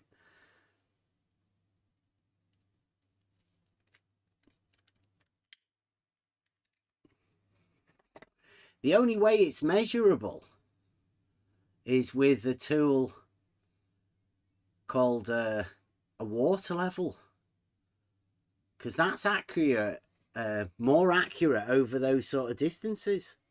That's why we chose to use a water level when we did our Realising Euclid test. Much, much, much, much more accurate than a theodolite with a claim to be 1 arcsecond. It's particularly over 500 meters. 2.4 millimeters, Blue Marble Science says. That's why we did 2.1 over 400 meters. Realising Euclid test. It's already in there. It's in the numbers.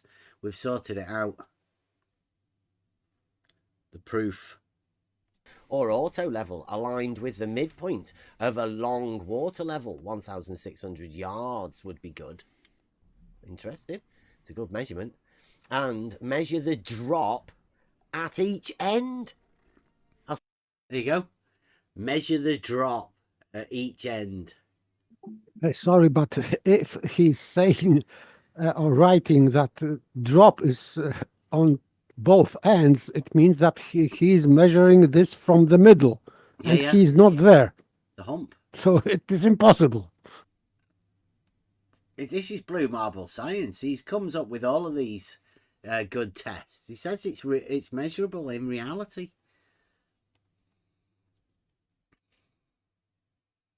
Doable with a theodolite with an angle. Blue marble science thinks an angle is one of these accurate things that you can do.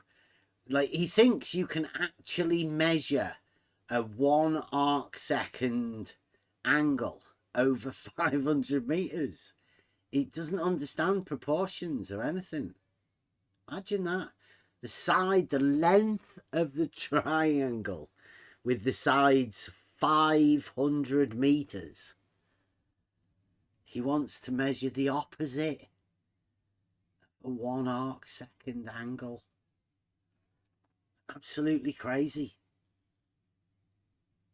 But that's what people get like. I mean, it's good news to hear that people like Blue Marble Science think that this is actually measurable, because that makes this a doable test. You do your way, Blue, with your theodolite. You get that, and we'll set up the test of Realising Euclid with the water levels. Much simpler, much more basic, but you get yours, and we'll test them together. Literally get them going together. You get your guys, and we'll, in fact, yeah, we might be able to see who we can get it over there in America. We'll get the water level stuff set up, and you can come along with your theodolite, Blue, and you can measure your angle. We'll get it sorted out. Say that again. Say that again this is the one for everybody's listening. This is Blue setting up a test. You need to set up a 1 arc second theodolite or auto level. Sounds like he's been talking to George. Aligned with the midpoint of a long water level, 1,600 yards would be good. And measure the drop at each end. Measure the drop. Yeah, drop, Biff. Drop from horizontal. Each end of the water level. Of the water level. Blue Marble Science. Yes, so he's imagining this curved line between ends of water level, and he's measuring or calculating from the middle between. So, and of course, nobody's there. So well, it is just no, because he did say that you've got a water level with a mid-center tap, didn't he? He put a mid-point tap in it, and he's saying, well. Yes, but if you are measuring this drop on each side, it means it has to be measured from the middle. Yeah, that's what he's doing, I guess. I think. Yeah. 2 inches. It's going to be 2 inches, and you know it. No, Blue. No drop. Yes, Biff. None. Drop. 0. Zilch. Even altitude. It's a water level, Blue. Even elevation, absolutely. Every point along that water level will be at the same elevation. It will be at the same gravitational potential. That's what it will be. That is not a straight line, sir. Yeah, it is. It's what you call a horizontal, Blue. In reality, water level is a tool for establishing a horizontal plane of reference. A level is a tool for establishing a horizontal plane of reference. Sorry, but there is no curvature to that. Here we go again. You could also set your instrument at one end and align it with the far end and measure the center, which will be 2 inches high. There you go. Yeah. He's but got it the doesn't- center higher. Yeah. And he's got both ends lower. The double drop and the hump. We've done this many times before. Been over this sort of stuff. But it just goes to show you this old school stuff. It's still there. Still there. The reasoning of the globe earth fanaticists. Because in reality, like we say, this is just a test for level being horizontal. It's not a test for flat earth. It's not a test for globe earth. It's just a test that can be done in reality. And certain model afflicted people like Blue Marble Science become that delusion that they think there's a hump of 2 inches in the center of a water level. They think if you go to the center, then both ends are dropping 2 inches. It's hilarious.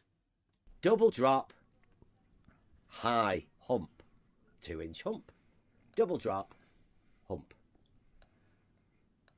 Double drop hump. Thanks, Yeah. Blue. And Blue says, until you conduct a proper test, you have absolutely nothing other than a very stable logical argument that sort of goes to show that you've just said a paradox in that one sentence. You guys don't know what a paradox is. Jesus. Yes, a paradox is stating that there is a drop and also a hump. That's both. It's a water level. A water level establishes a horizontal plane of reference. So how can you have a tool that establishes a horizontal plane of reference having both 2 drops and a hump? It's impossible. To state it is paradoxical. But that's Blue Marble Science and his model that's telling him to do that. Again, I'll have to state, this isn't flat Earth. This is just a test in reality to realise level being horizontal. Just a tool that everybody uses.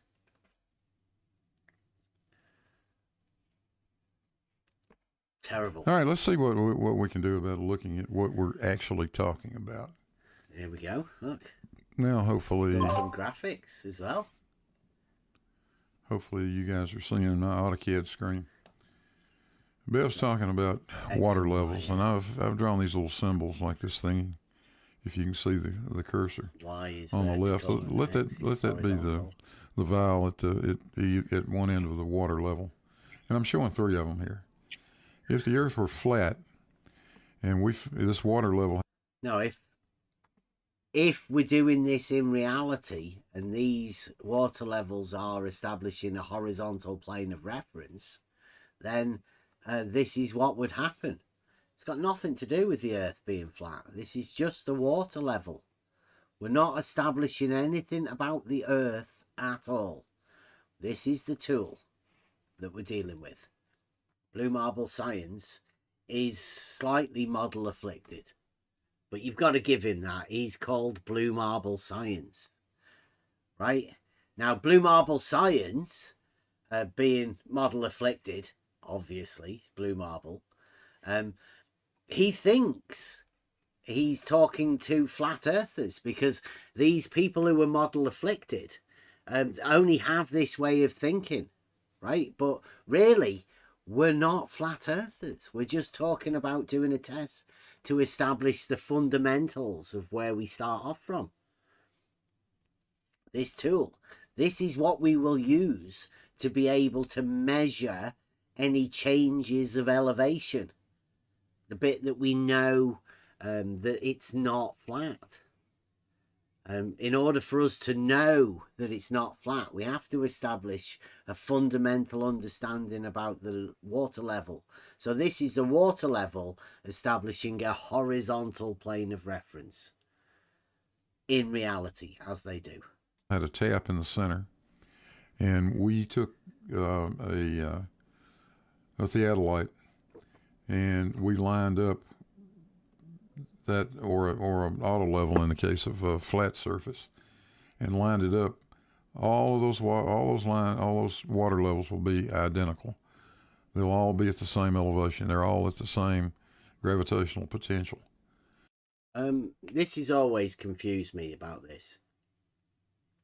Blue Marble Science thinks he's going to check a water level with a theodolite. I'm not too sure about what this is.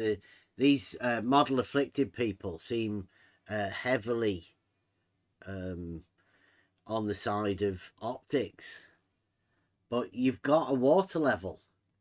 Like, does he not believe that a water level is a tool for establishing a horizontal plane of reference? Why does he need a theodolite to check it? Is he being serious? Does Blue Marble seriously think he can check that a water level establishes a horizontal plane of reference with a theodolite, no matter how accurate he imagines it to be? But that's not what happens in reality. In reality, we get that. Oh, look. This. See, now Blue Marble Science thinks that's what happens with the water level in reality. I don't know. I don't know where he thinks that, because that is definitely, there's a hump in the middle of that. So, I mean, that would go against, because I think this was done quite a bit ago. Or somebody told me that there was 8 inches drop, but Blue Marble Science doesn't seem to have any drop there. It just looks like a hump, really.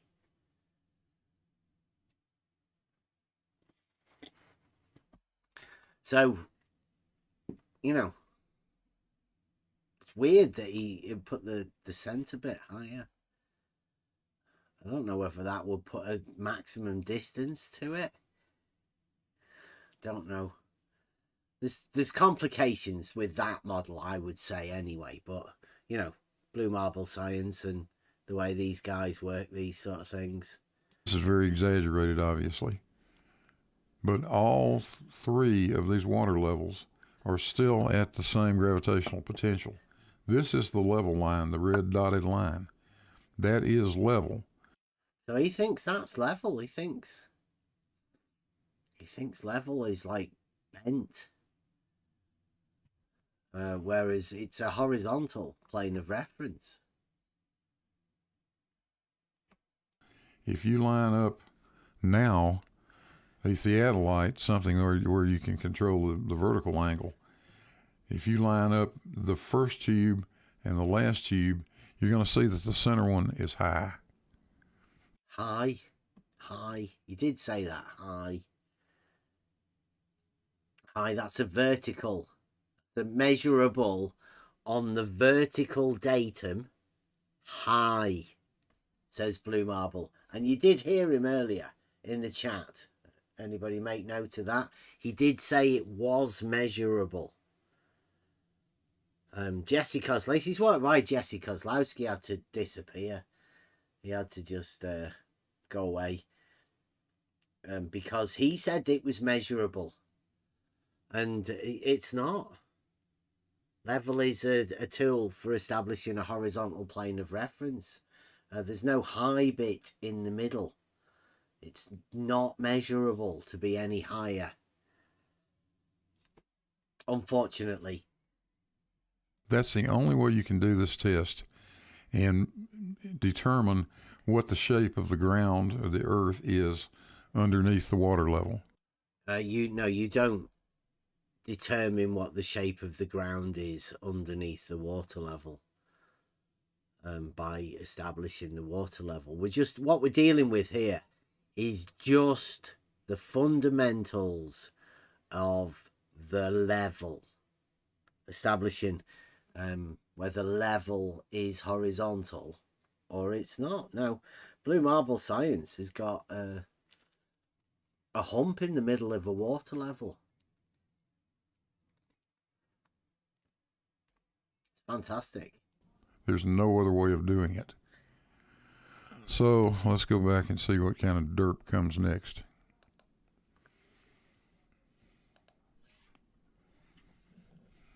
Uh-oh, not the paradox word. Yeah, it's a big hot topic at the minute. That's why we're going to go on to it tonight. I said it's just a rectilinear test done in reality using Euclidean geometric principles. Blue. Don't worry, it's only done as part of our Proofs in Reality series. Feel free to join the discussion about proofs and how we can obtain them anytime. Well, thank goodness it doesn't have anything to do with the shape of the Earth, because you're going to fall flat on your face trying to do it that way. Absolutely nothing about the shape of the Earth, other than being able to tell, as a follow-on, that the Earth is not flat. Measured to be not flat. Interestingly, which I thought that was a pretty good description of what we did. Right, our test is like, how close can we get a proof, and can we do it ourselves cheaply? Oh, yeah, that is the whole point of it. Yeah. Simple test, inexpensive, repeatable. Yeah, demonstrable, verifiable, And you can pass it on to somebody else and explain it to them, and they can do it for themselves. But you got a lot of bits here that work, yeah? And Blue has verified that that is the correct way to do this test. Yep. Oh, yeah, we got that too, yeah. I've got McToon saying it as well, what we need to do. Apart from the bit about when they start going, you need to cite it, because everybody knows that's a joke. The Dark Shark was a branded product made by DP and the House of Ruhif. So Blue says, it isn't a test of any sort, Beth, other than maybe a leak check. Which is, I guess, one better than Slice Barcane, right? Because we didn't have any leaks. We'd already done the leak tests for like a month beforehand. Did loads of You mean you tested it before you brought it to the field? Absolutely. One of the first things you do. Yeah. Yeah. Unlike what they did. We checked it first with a 100-meter water level to check all of that, and did all of the preliminary tests, and then we scaled it up a bit bigger. Made it 400 meters. And Blue says, and I really hope you stick to this word, Blue says, don't worry, we won't let you get away with misrepresenting what you did. Good, Blue. I hope you do not misrepresent what we did. Because we come with some dialogue, and we'll try and explain to you exactly what we did. Well, I'll certainly try not to misrepresent it, but so far, all you've done is set up a water level. And what we will be doing for the next time. Anybody else that wants to come and join us? Blue says all we've done is set up a water level. Blue doesn't even know what the test is. He's seen us do an optical test to show how far you can see and what you can see over 500 meters. Because one of his friends had said that you can see 3 millimeters. You can see the separation of 3 millimeters and measure it as an angle. 1 arc second over 500 meters. It's still out there. I think it's called Plumb Bobs Are Not Parallel, or Plumb Bobs Still Not Parallel, by some lying guy who pretended to be a surveyor. Called the Main Surveyor, but he's obviously not a surveyor, just like a YouTube character, like somebody who says Blue Marble Science, right? It's not actually a science, it's just a character name that they have for YouTube. But that's the same as this guy called the Main Surveyor. He used to pretend he was a surveyor like Blue Marble science pretends he's got some sort of science, or that there's some sort of science of the blue marble. It's a joke. Feel free. It's just a test. Come and discuss it. Basic geometric principles, which we'll be going over tonight. Nicely enough. This is not the first time. Sorry. Go on. Go on. It's not the first time that Blue brought up this double drop hump. If you guys remember, a couple of months back with the LIGO fiasco, you remember the canal? Yeah. There's a canal 2.5 miles long that runs alongside LIGO. I'm sure everybody knows that. Well, Blue says that it drops on either end by, I believe it was 4 inches. And it was Earthworks. It was they didn't move dirt because they needed to save, but that was a. No, that was something else with Rakia. Yeah, that's a whole different issue. This was a bet that I initiated with him. I forget. I said, let's make it $1,000. I said, and he said, let's make it $10,000. Yeah, the bet was $10,000. The East Tube at Livingston is not level. It's 4 feet low at the bottom end. In fact, Essie, glad you brought that up. Let's see if we can find out. There you go. This is out of my video, but we can pull up the actual LIGO drawings. Can you see this? Let me see whether we can get this up, blow it up a little bit just for this.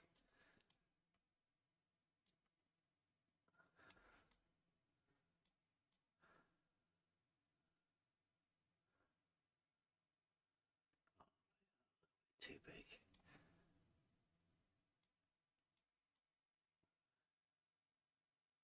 There you go. Right. So you've got here. It's going to do this one here, but I mean, this is the weird. This arm is the funny one, right? Because he's got this arm here. It's got 64.12 feet. Obviously, this is the elevation above mean sea level. Because it's Livingston, I don't know, 64 feet. Doesn't seem like an awful lot, does it? But I mean, I guess it's pretty low land over there. And then it's got 61 feet and 60 feet. So from this end point here to the midpoint, this arm, supposedly, according to Blue's numbers, it drops 3 feet from here to here, midpoint. For the other half, it drops another 1 foot. So from here, drops down 3 feet, and then from here, drops down 1 foot. It cannot be straight line then. Yeah. But this one's the funniest. Because here, it's 64 feet.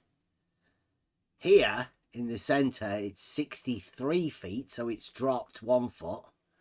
And then here, it's 64 feet. So it goes back up again. It cannot be straight line. High, low, 3 feet, 1 foot. Blue thinks that is some sort of a globe proof through the numbers that he's got for LIGO. Straightest thing that's ever been constructed has got a drop in the middle. And Blue Marble at the minute is talking about a £10,000 bet that he wants SE to pay up. It's got all the numbers are here. Look at them.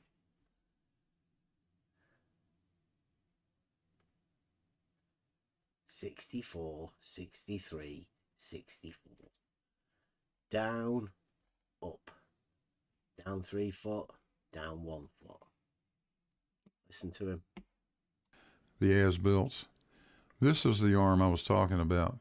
Can you read the elevations, guys? Maybe not. I'll read them for you. In fact, let me blow this up. That's the vertex of the tubes right there, where I've got my cursor. Elevation 64.12 feet. Here's the elevation at the other end, 60.04 feet.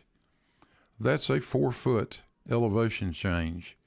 That tube is not level. And by the way, I don't see any damn canal, do you? So just let me know how you want to settle up that $10,000 bet you just lost.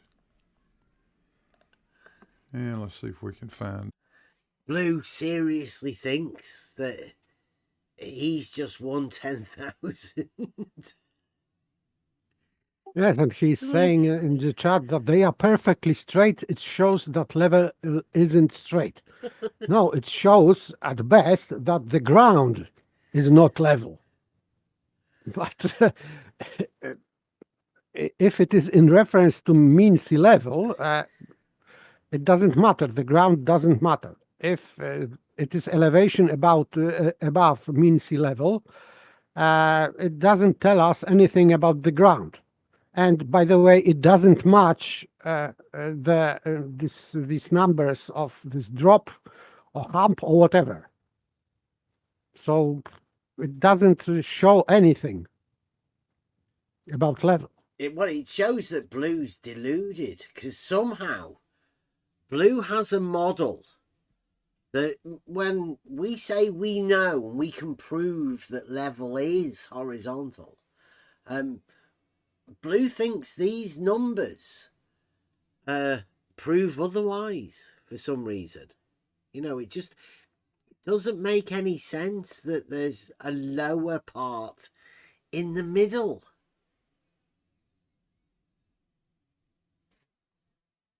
I can't even imagine how somebody could place that upon their model.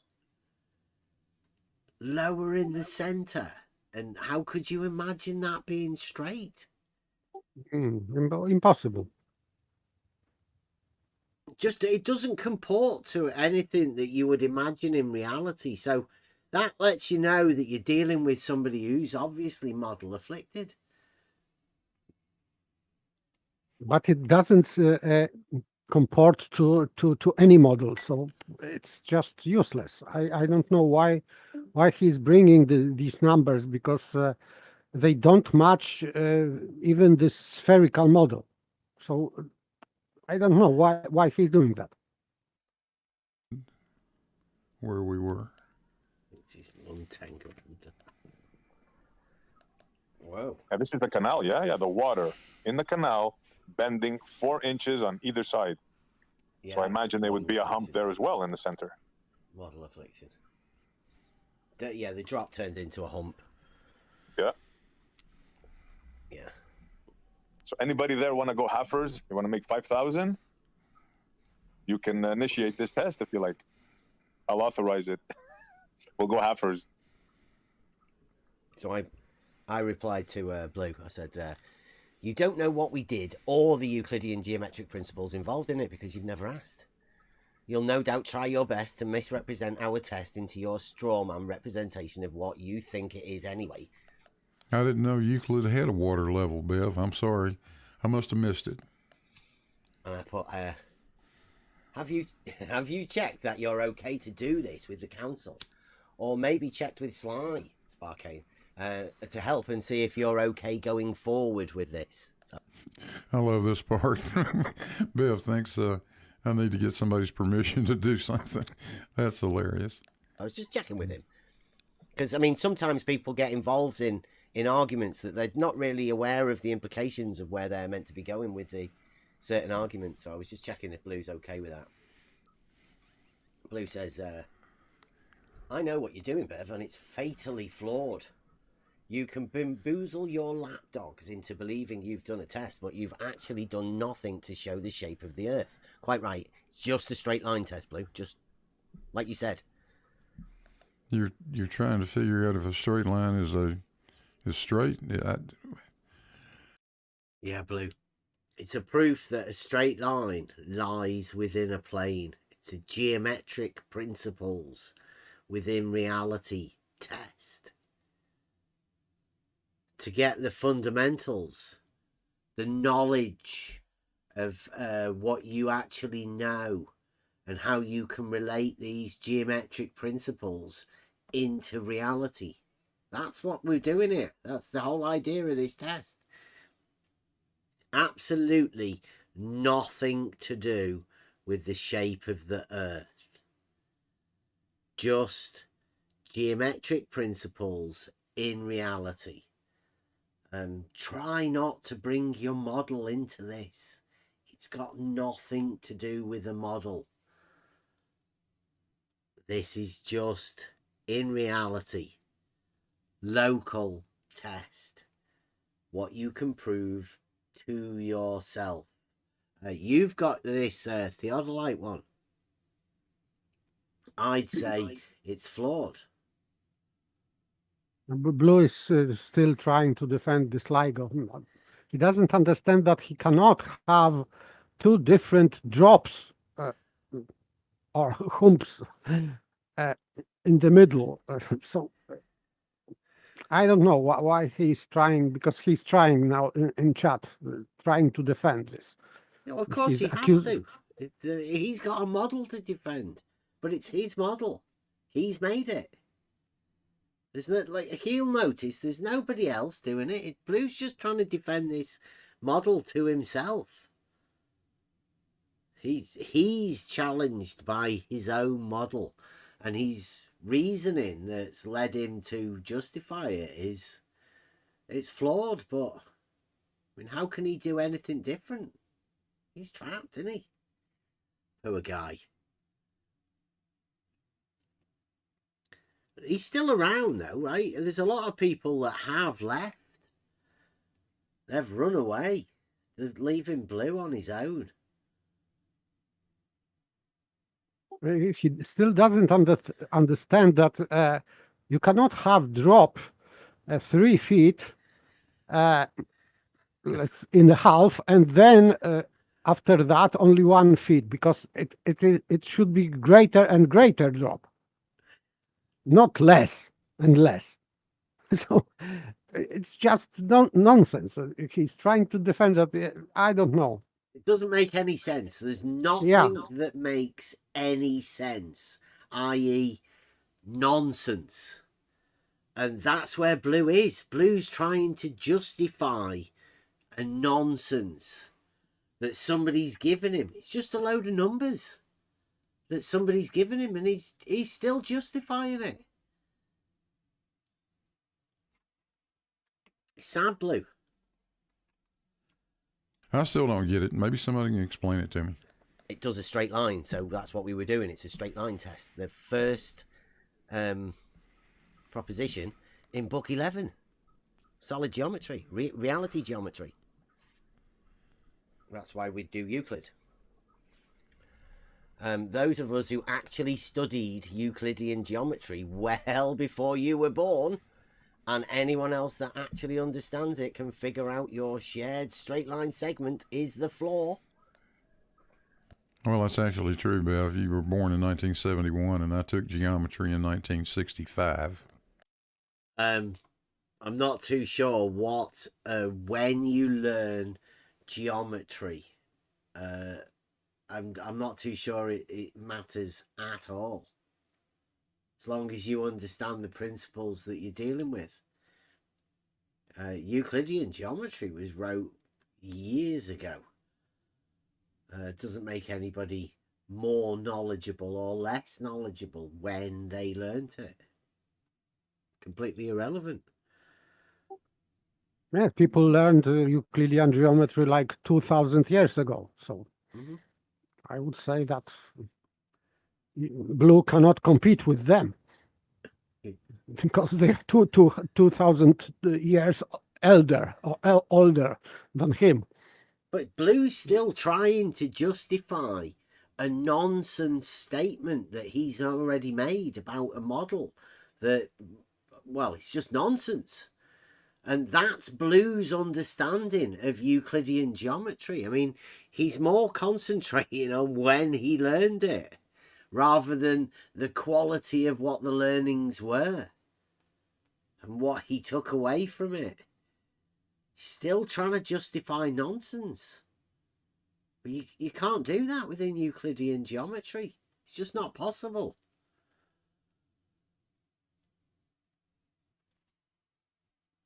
Notice that Blue Marble is the only one here that's trying to justify this, but it's because it's him that's saying it. He's just trying to justify shit to himself. There's nobody else here from the Blue Marble science guys, the whatever, trying to justify geometrically their nonsense model. Don't worry though, Blue. It doesn't make the Earth flat. In fact, the Earth is definitely not flat. But your model's still nonsense. It doesn't take a flat earther to realise how nonsense your model is, Blue Marble Science. Right? Any person living in reality can work that one out. I'm pretty sure of it. Those segments aren't shared, and you've done no sort of test to prove that they are or aren't. Nathan got pretty upset with Ratchy when I took her apart. What's he going to do when I destroy your test? Maybe you should pre-apologise to him. I thought that was a nice touch. Pre-apologize. That's kind of like pre-assuming, I think. Blue's going to do the Euclidean straight line test in reality. Good on you, Blue. I hope you don't misrepresent anything and stick to your word. That would be interesting, that, Blue. Do you think that you could actually do a Euclidean straight line test in reality? What would you use? How would you be able to do that? We did it using a water level, and a water level's a tool for establishing a horizontal plane of reference. When we put that through the test, it turned out that it was actually following the geometric principles of a straight line lying within a plane. I mean, imagine our shock. But it was a proof. Starting out with an assumption, and the geometric principles followed. There's only one way to do that. That's to say that it did indeed follow the geometric principles of Euclidean geometry. The only other outcome would be that we falsified Euclidean geometry. And that's a little bit ridiculous to imagine that. Can anybody imagine that? Like coming to the conclusion that you've falsified Euclidean geometry, the fundamentals, mathematical structure of our complete understanding, logical, pure logic.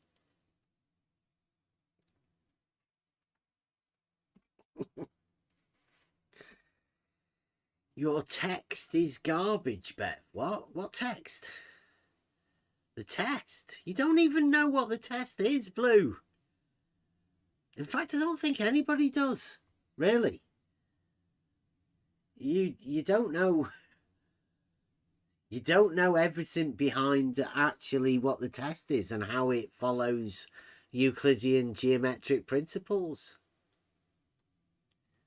You'll be shocked, Blue, but I don't know why you've never asked. Because it'd be too much for you to take.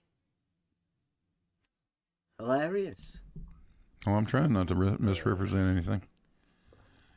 Okay. I don't think I bothered with that. I'm just waiting for Blue to come back and destroy the argument. So good luck to you, Blue. I think there's going to be a video coming out soon, so get ready for Blue Marble drama. Yeah, you're watching it. Yeah, there it is. It's going to be coming out anyway. Okay, I think that's That's about as far as that part of it goes. I thought that was sort of interesting, though. Figured you guys might enjoy seeing it. George, are you still with me? Oh, listen to George. George is probably muted right now. It's good to hear off from him again, though, right? Keep him Thought around we might in the memories. talk a little bit more about the fallacies involved in what Bill's doing. He claims he's just doing a straight line test. Straight line, yes. I don't have a clue what that means. You don't know what a straight line means. A straight line test. What? So there you go. Blue doesn't even understand what a straight line is. He's that model afflicted. Put it back again. Listen to it. Listen to him. He admits it. He doesn't know what a straight line is. About the fallacies involved in what Bill's doing. He claims he's just doing a straight line test. I don't have a clue what that means. Doesn't even know what a straight line test is. Doesn't know how to test for a straight line. Fundamentals of our understanding. Blue hasn't got a clue how to test for a straight line. That's model affliction. Maybe he doesn't know what the straight line is.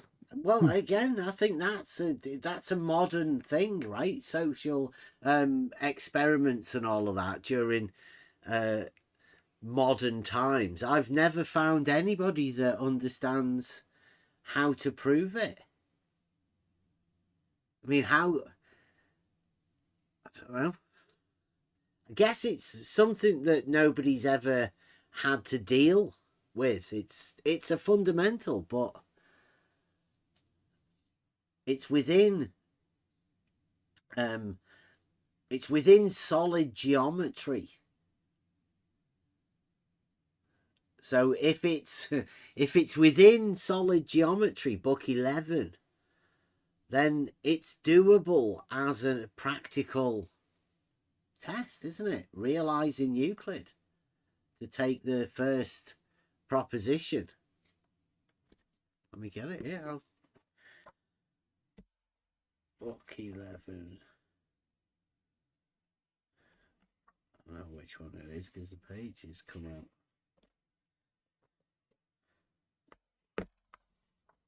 Says here, proposition 1, theorem. One part of a straight line cannot be in a plane and another part without it.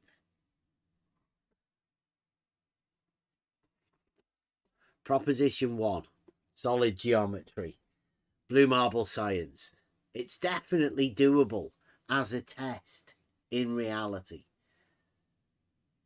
I don't see why you can't I don't see why you can't understand what a straight line is. Lies wholly within the plane. Strangely enough, what we did is we chose to use a water level because a water level is a tool that establishes a horizontal plane of reference. All you need to do then is to make sure that the straight line lies within it. Which we did.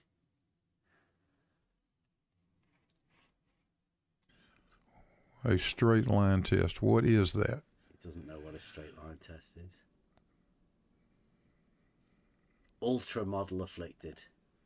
Maybe some of you guys can tell me. Wonder who's going to help him. Anybody help Blue Marble? So meanwhile, Science George, with the straight line are you test? back yet? Yeah, I think George is on. He's got his mic muted anyway.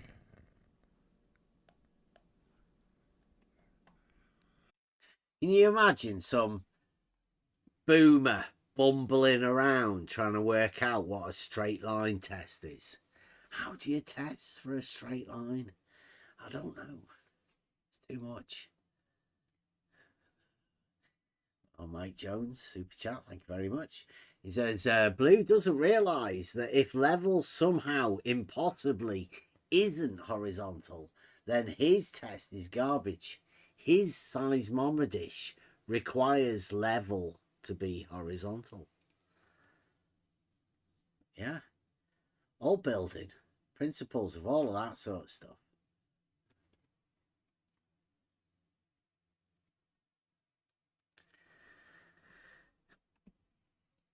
It's good, this. Bringing back the old times, Blue. We'll get this test going. The ultimate test to work out, I think. Should be good. We can start off with that, right? And this test, the good thing about this test is, right, it doesn't prove anything about the shape of the Earth. Not at all. It's just the fundamentals, right? Where we start off as our first understanding of what a straight line is. All right, so I showed a little diagram.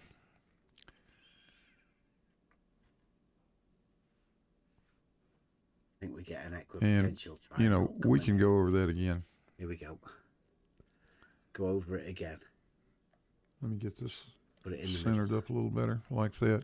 Prepare for the equipotential Here's the one triangle. point that these guys will absolutely refuse to recognize, and that is that the Earth is curved, and that level implies an equal gravitational potential. See this? Yeah, The odd light this here, line. what's it doing? It's just floating about on. Yeah, and it is not horizontal. So he well- didn't establish any horizontal in this diagram. Because this line between Well, he does and have this. He has X and Y, right? So you could say Y is vertical and X is, you know, okay, but standard. right, but it is not standing on the Earth. So okay, so he's floating with this horizontal.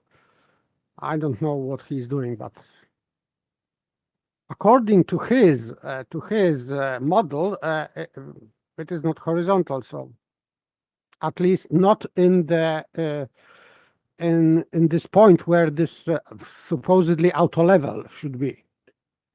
It's madness. So, He's yeah, got complete. them just sort of tilting for some reason. I don't know why, but top. I mean, is this the connection between them, or are they just sort of things filled with water? Or are they communicating vessels, or are they just individual bits of water? My point is that this line, this divergent line, where this auto level is not vertical. And if he's claiming that it is vertical, this line should be perpendicular to it, and it is not.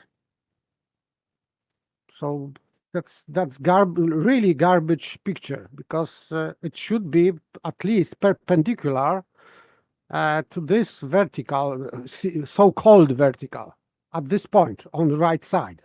It should be perpendicular. It is not. So that's why I am saying it is not horizontal, because according to his model, it should be perpendicular to this vertical on the right side. And it is not. So he is misrepresenting, in fact, his own model here. I'm sorry, Blue, but it's just this dishonest picture. Or you let's don't say. want to assume that he's misrepresenting his own model, because his model is complete nonsense. Yeah, so how but- could you possibly say that he's misrepresenting it? Because it's nonsense, right? Yes, You're but- trying to make sense out of the nonsense, whereas Yes. I'd say you're the one that's misrepresenting it, because it's pure nonsense. Yes, but still, at least they claim that it is perpendicular to this vertical. Even if they say it locally, but this line is not horizontal even anywhere. Well, like I say, I did point out he's got an X and a Y in the bottom left-hand corner. Like, the only reason you'd put that on there is like if you're if you've got a map and it's got north, south, east, so you've got a thing to go off. And that's what he's put that there for a purpose, right? It's there for a reason, to show you where vertical and horizontal are. Yeah, but it means that this auto level has not established a horizontal plane. Well, it's on the X. It's set up on the X and the Y, right? I mean, this is set up like this. It's just the bits of water that don't make any sense.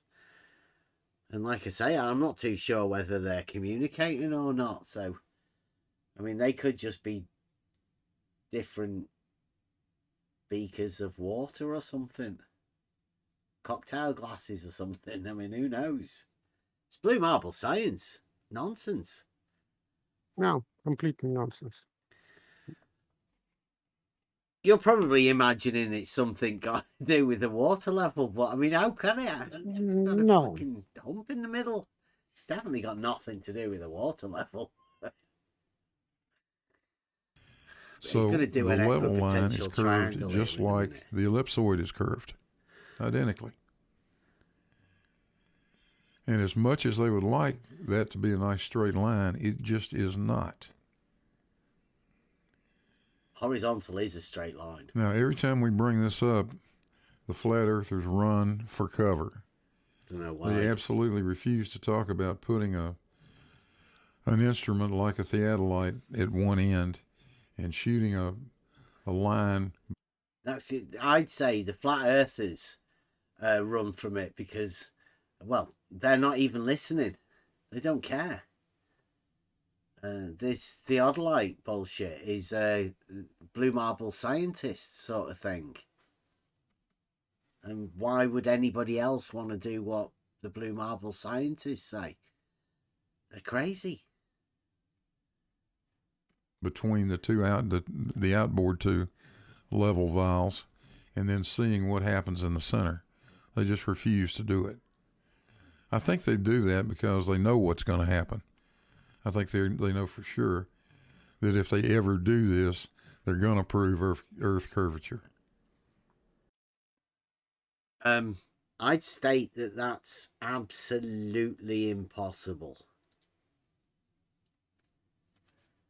But, you know, you have a go at it, Blue. Let's see. We've done a different test. We used a different way of doing it, a geometric understanding of a straight line, shared straight line segments. We do it completely different. Like, you'll have to get your theodolites and do that. Test it for yourself, Blue. Wouldn't be like that if the Earth were flat. I mean, if you had a flat surface, assuming you could figure out a way to get gravity to always be straight down. I don't know how you do that, but maybe there's some geometric shapes that would yield that. I don't think so, but whatever. That would be the only way that you could line them all up like they think actually happens in the real world. But it does not. Vertical were perpendicular. That is not what happens in the real world. And you can see it with LIGO. You can see it very clearly. I could maybe go back to that for a second. Wait a minute, let's go back to that. No, not that one.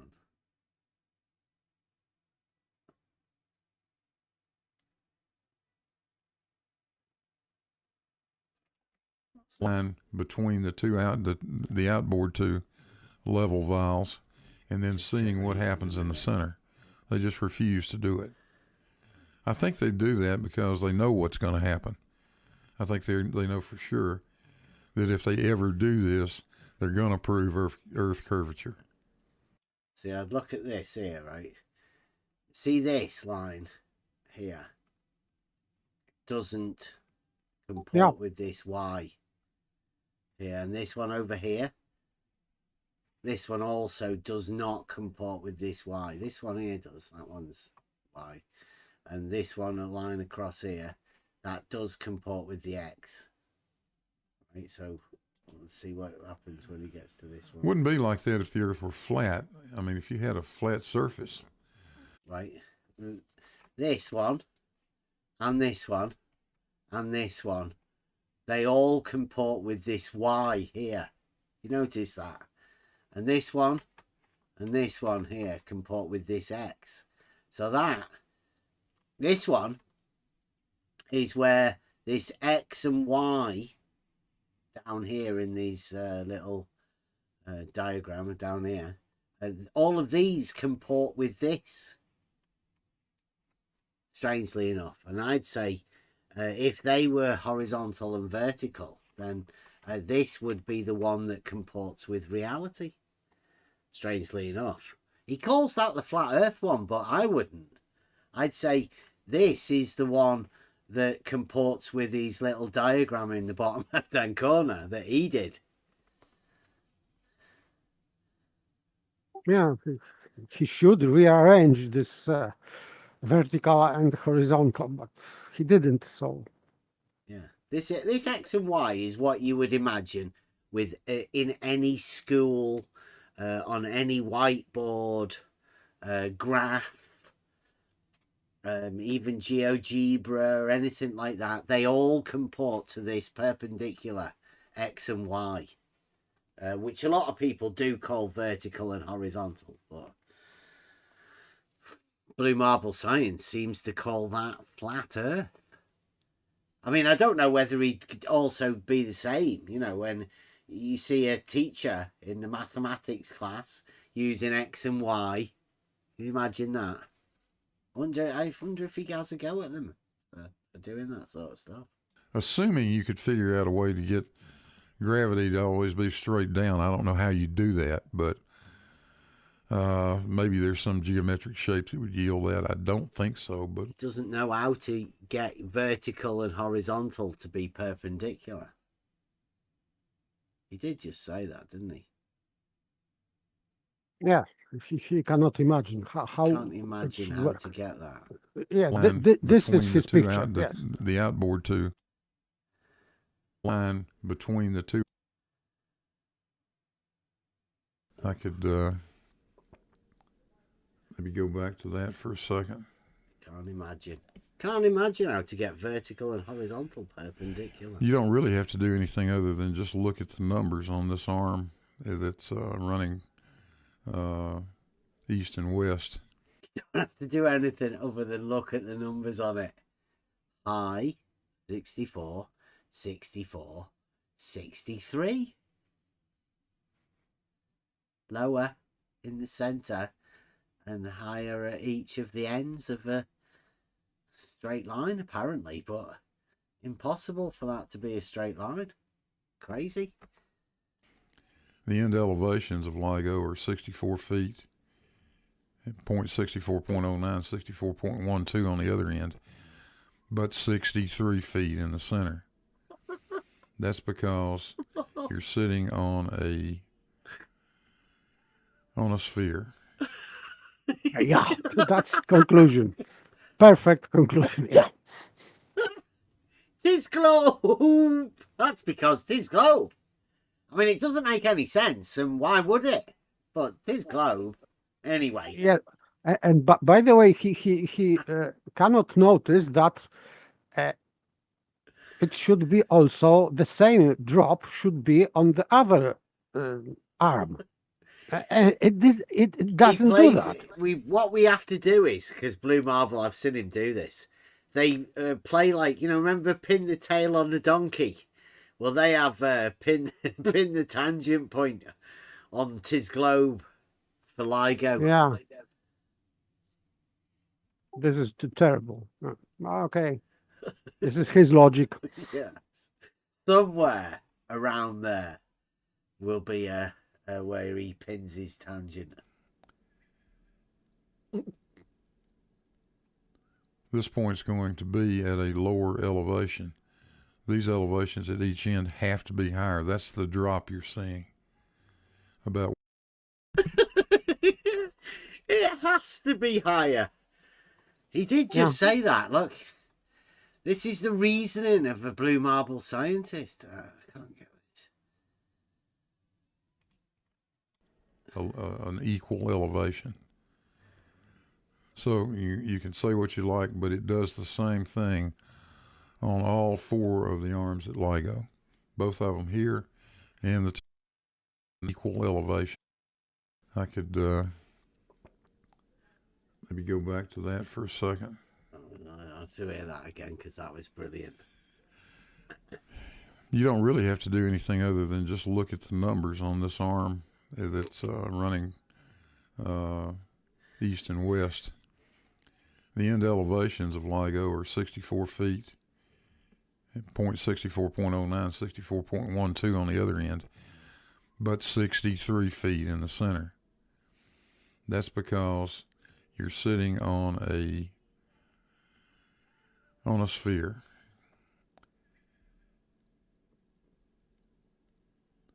This point's going to be at a lower elevation. These elevations at each end have to be higher. That's the drop you're seeing. If this one is going to be lower, then these other ones have to be higher. Why? Yes. Doesn't make And any this is sense. drop. It's complete nonsense. Absolute nonsense. Have you seen the arms as well? Southeast and southwest. Nice. About 1 foot from the center to each end, down to a level line, an equal elevation. So you can say what you like, but it does the same thing on all 4 of the arms at LIGO. It doesn't know, does it? Doesn't even No. do the same thing on the other arm. Yeah, exactly. Yes. Like, how can he say it on all 4 arms? Like, when it doesn't do the same thing here. 3 foot, 1 foot. It's hard work to place a tangent, given that. Those of you... Yes, on one arm we have drop from this, let's say, intersection, and on other we have just a hollow line or whatever. So they are different lines and different. So we have concave, let's say, concavity, and on other arm we have some kind of drop. So But they more are different. and then less. Yeah. 3 times the other half. It's crazy. Absolutely mental. If you're a glober, you're best off just not dealing with it, right? Just forget about it. It's LIGO. It's dead straight, and they're scientists, so why would they cause confusion with what they're doing? I mean, how could they? It's one of the most basic geometric things. Perpendicular, straight lines. You've got to have an understanding, basic understanding of geometry. And then Blue Marble shucks in a load of numbers that make no sense. Literally nonsense. Both of them here and the 2 up at Hanford. It's harder to see it without actually making a drawing of this, but because all the other arms, other than this one, are not level, or not even close to level. This thing's got a 4-foot drop in it. Both of them up at Hanford have about 4-foot elevation changes. So when you say... so he's saying a 4-foot elevation change. But is that what he means? Because that's a slope, isn't it? Yeah. If there's a 4-foot elevation change, then this one has a 1-foot elevation change, and it's in the center. Yeah. So it cannot be straight line then. But other arm, it cannot be also straight line because you have different, let's say, drops, because we have 3-foot drop to the center, and then from the center of this line we have only 1-foot drop. So it cannot be straight line either. doesn't make any sense. And there can't be an elevation change. You can't imagine, right, that he thinks that there's an elevation change to a horizontal. Can you? I mean, or are you going to allow for that? No, but even Because an if elevation change would state slope. And everyone knows if there's one thing a horizontal does not have, that is slope. That's a fundamental understanding that we all have. There is no slope to a horizontal, i.e., no elevation change. And Blue's stating that there is an elevation change, so crazy. You can prove the level is horizontal. I say no. And when I say, yeah, I can prove level is not horizontal, here's the proof right here. So let's see what... Did he seriously just say that the proof that level was not horizontal was LIGO? Yeah, yes, she did say that. Yes. Blue marble science.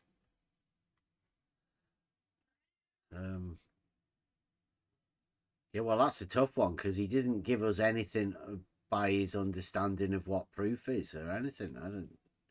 That's crazy, Blue. we can do next. George, you ever make it back? George, come save him. Come and help him. Oh, it's a long time since we've heard George. I want to go out to about 101. I think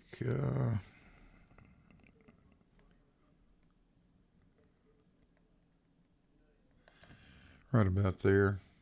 Let's play some of this. Still looking a bit fuzzy, that. I'm not really that happy about it. It's good on this side. Is it? Got better?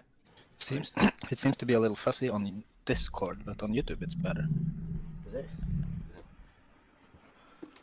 Yes, sir. I'm here. I'm here. There's an autofocus. Oh, okay. Right. Where's George? So you've been watching Hold that? on a sec. Yeah, okay. I want to get your take on what you've heard so far, George.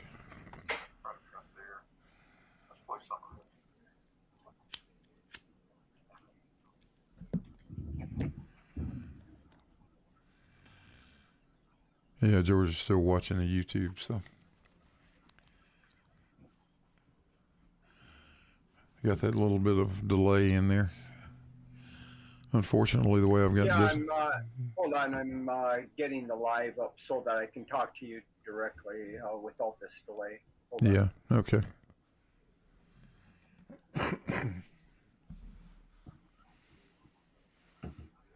Yeah, that way you'll be able to see what I'm looking at if we need to look at something. Yeah, there's a significant delay. Yeah. Anyway, I'm with you now. All right, good. What do you got any comments on any of that so far, George? Yeah, well, I mean, everything you said is correct. What I can add here is the difficulty that you're going to have in trying to sight up the auto levels, or not the auto level, but the water levels. See, George is being honest with Blue here. He's pointing out the problems that he's going to have because we've, don't forget, at this sort of time, George had been round here loads. He'd been talking to us. He got quite friendly with a few people.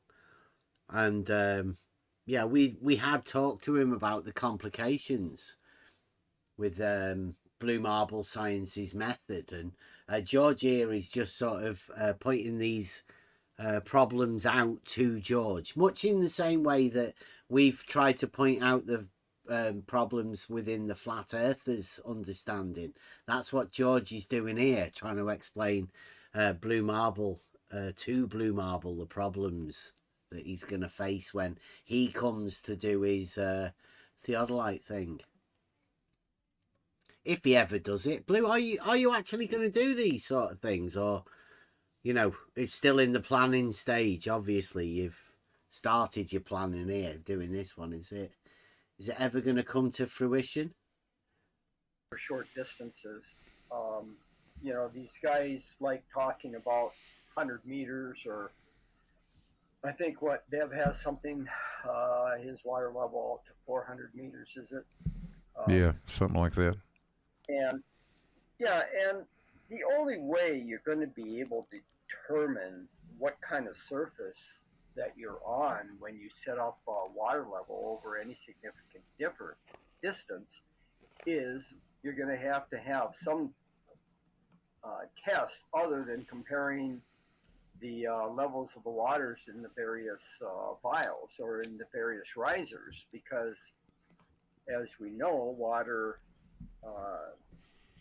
seeks its own level, as we always say, which means, as you said, that water will rise and adjust itself, equalize to a gravitational equal potential. And what that means is that the water height in the tube is a function of the gravitation acceleration field that determines that.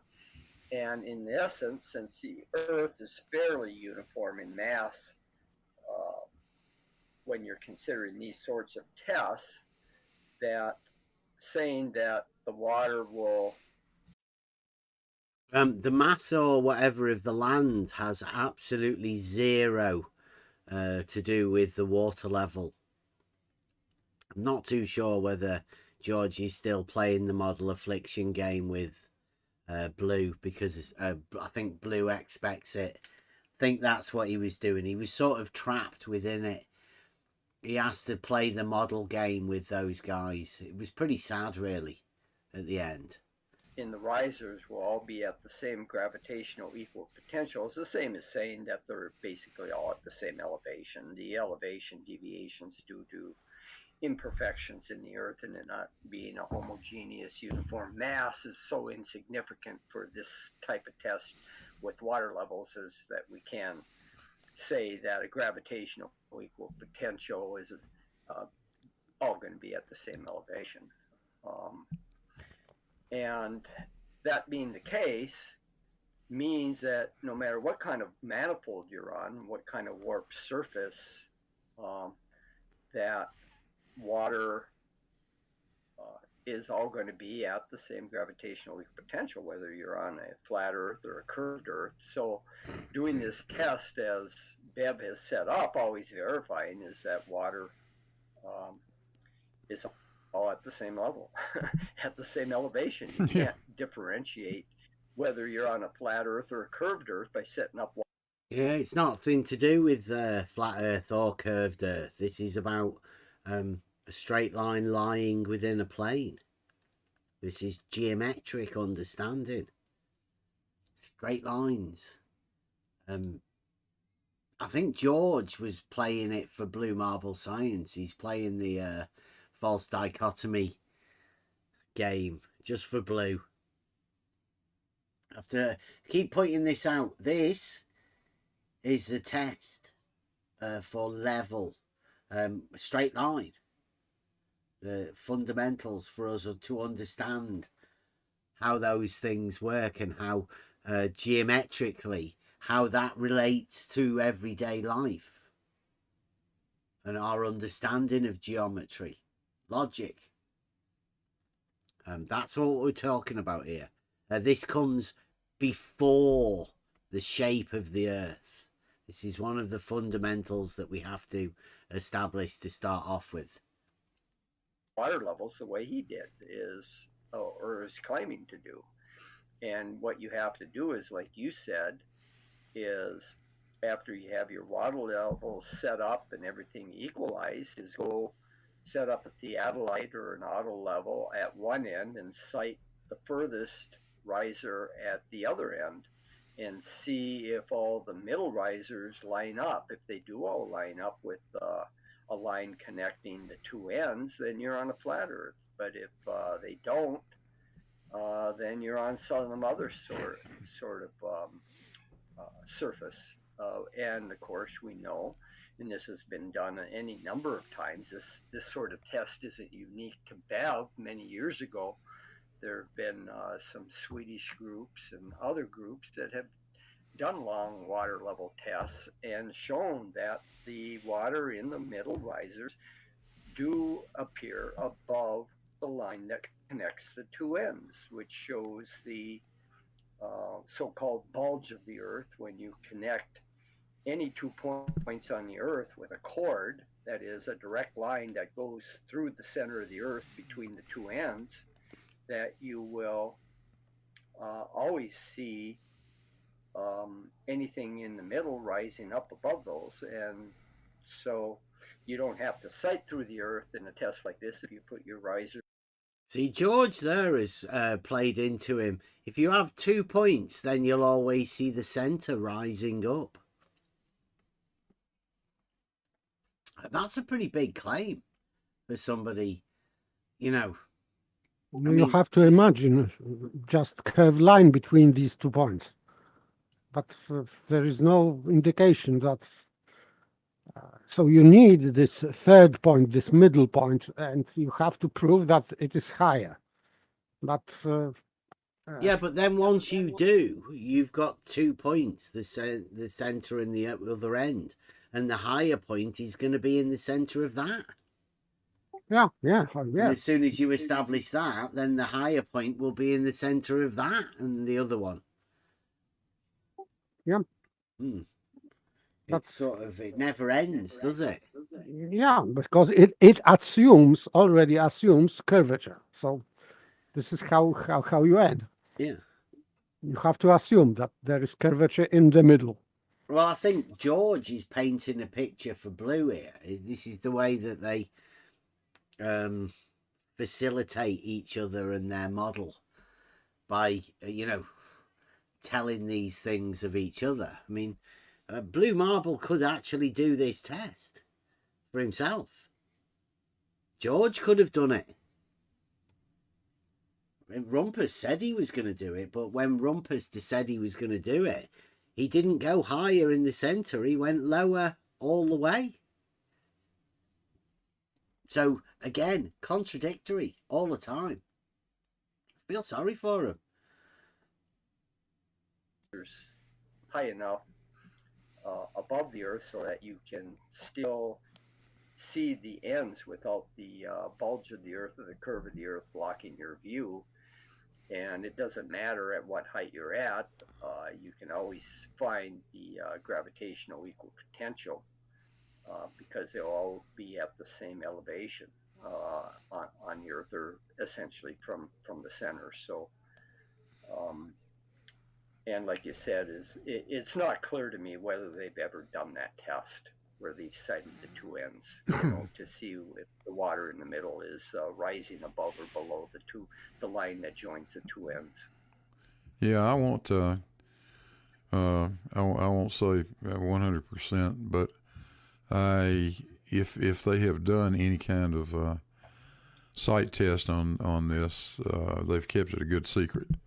I've not heard them ever talk about it. In fact, all I hear them say is that they don't need to do that. The water level does everything they need.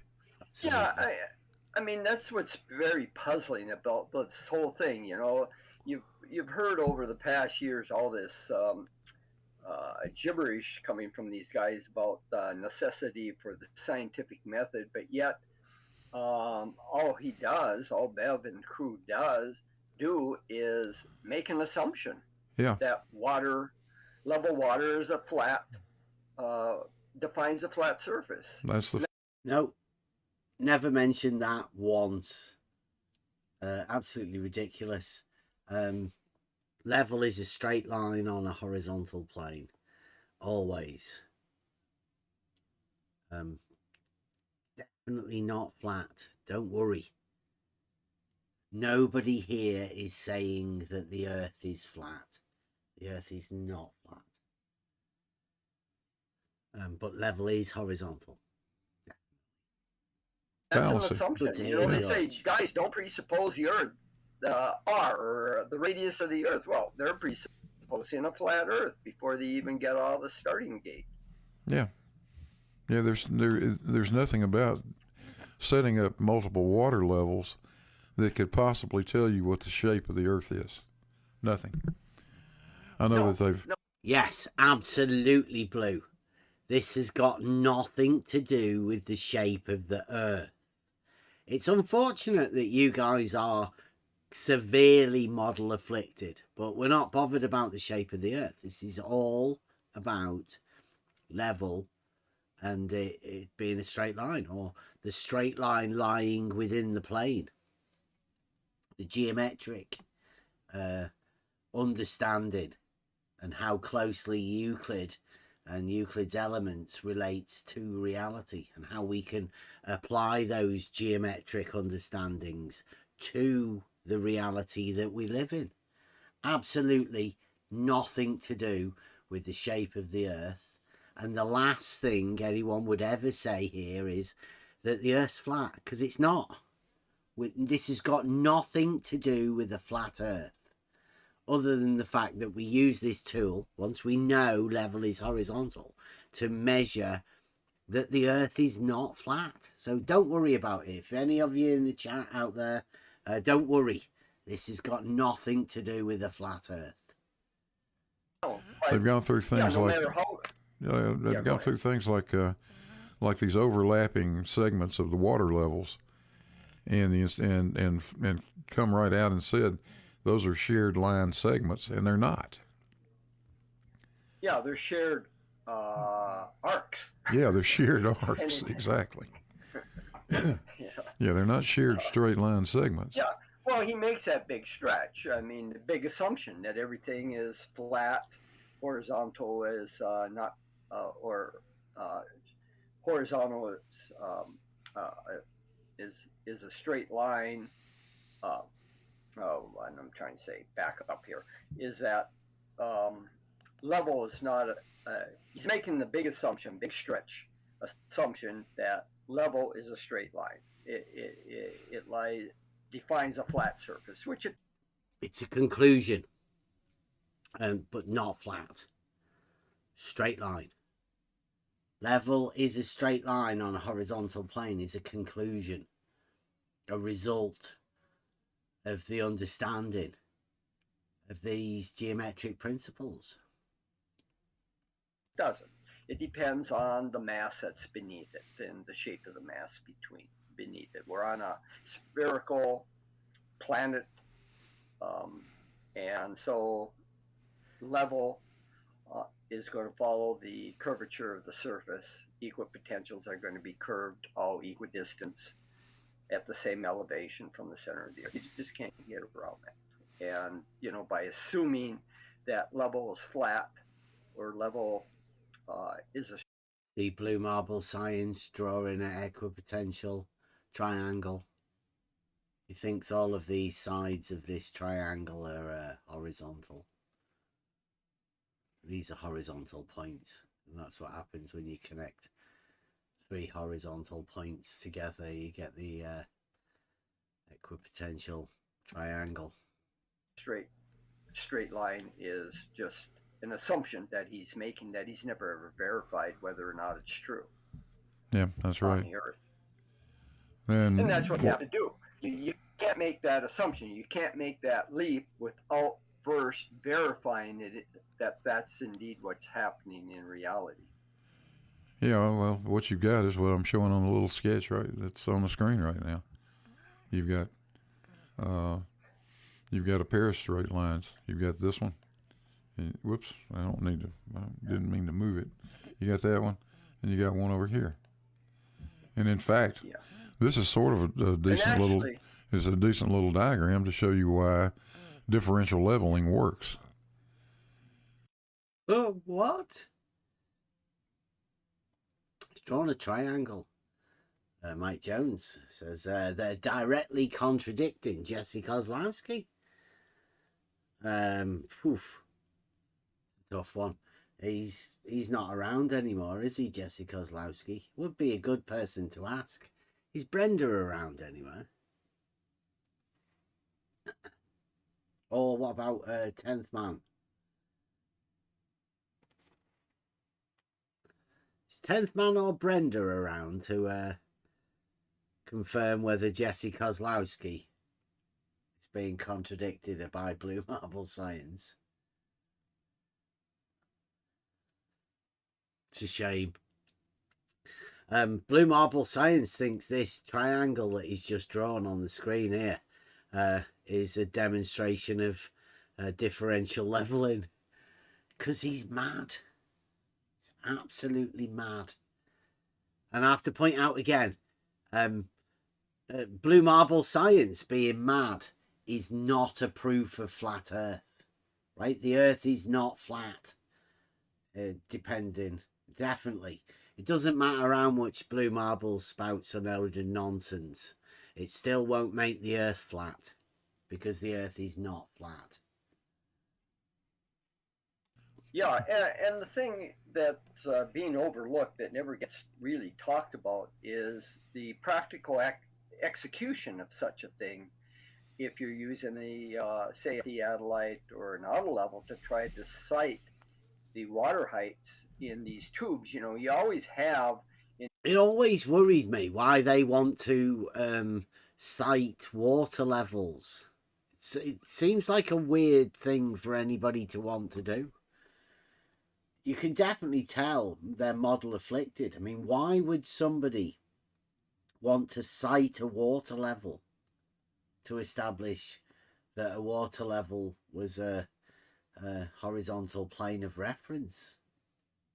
They think that, all of these definitions and the understanding, the engineering principles of how this level works, do they not trust it?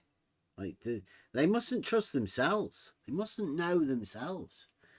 This is why I think this Realising Euclid test would be good for everyone to go through first. It would help people understand, how to start off with your first principles, your foundations, where you can start from.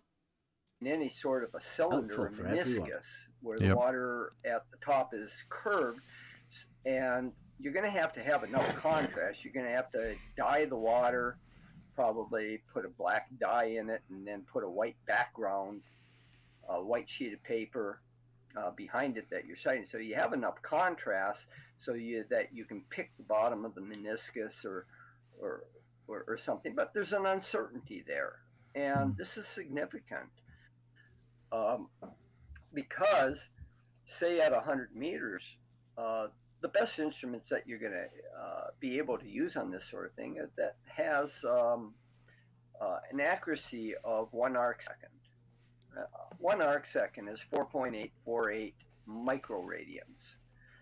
So at 100 meters, that's 100,000 millimeters, and you multiply that by 1 arc second, or 4.848 microradians, and you get a half a millimeter, 0.48 millimeters.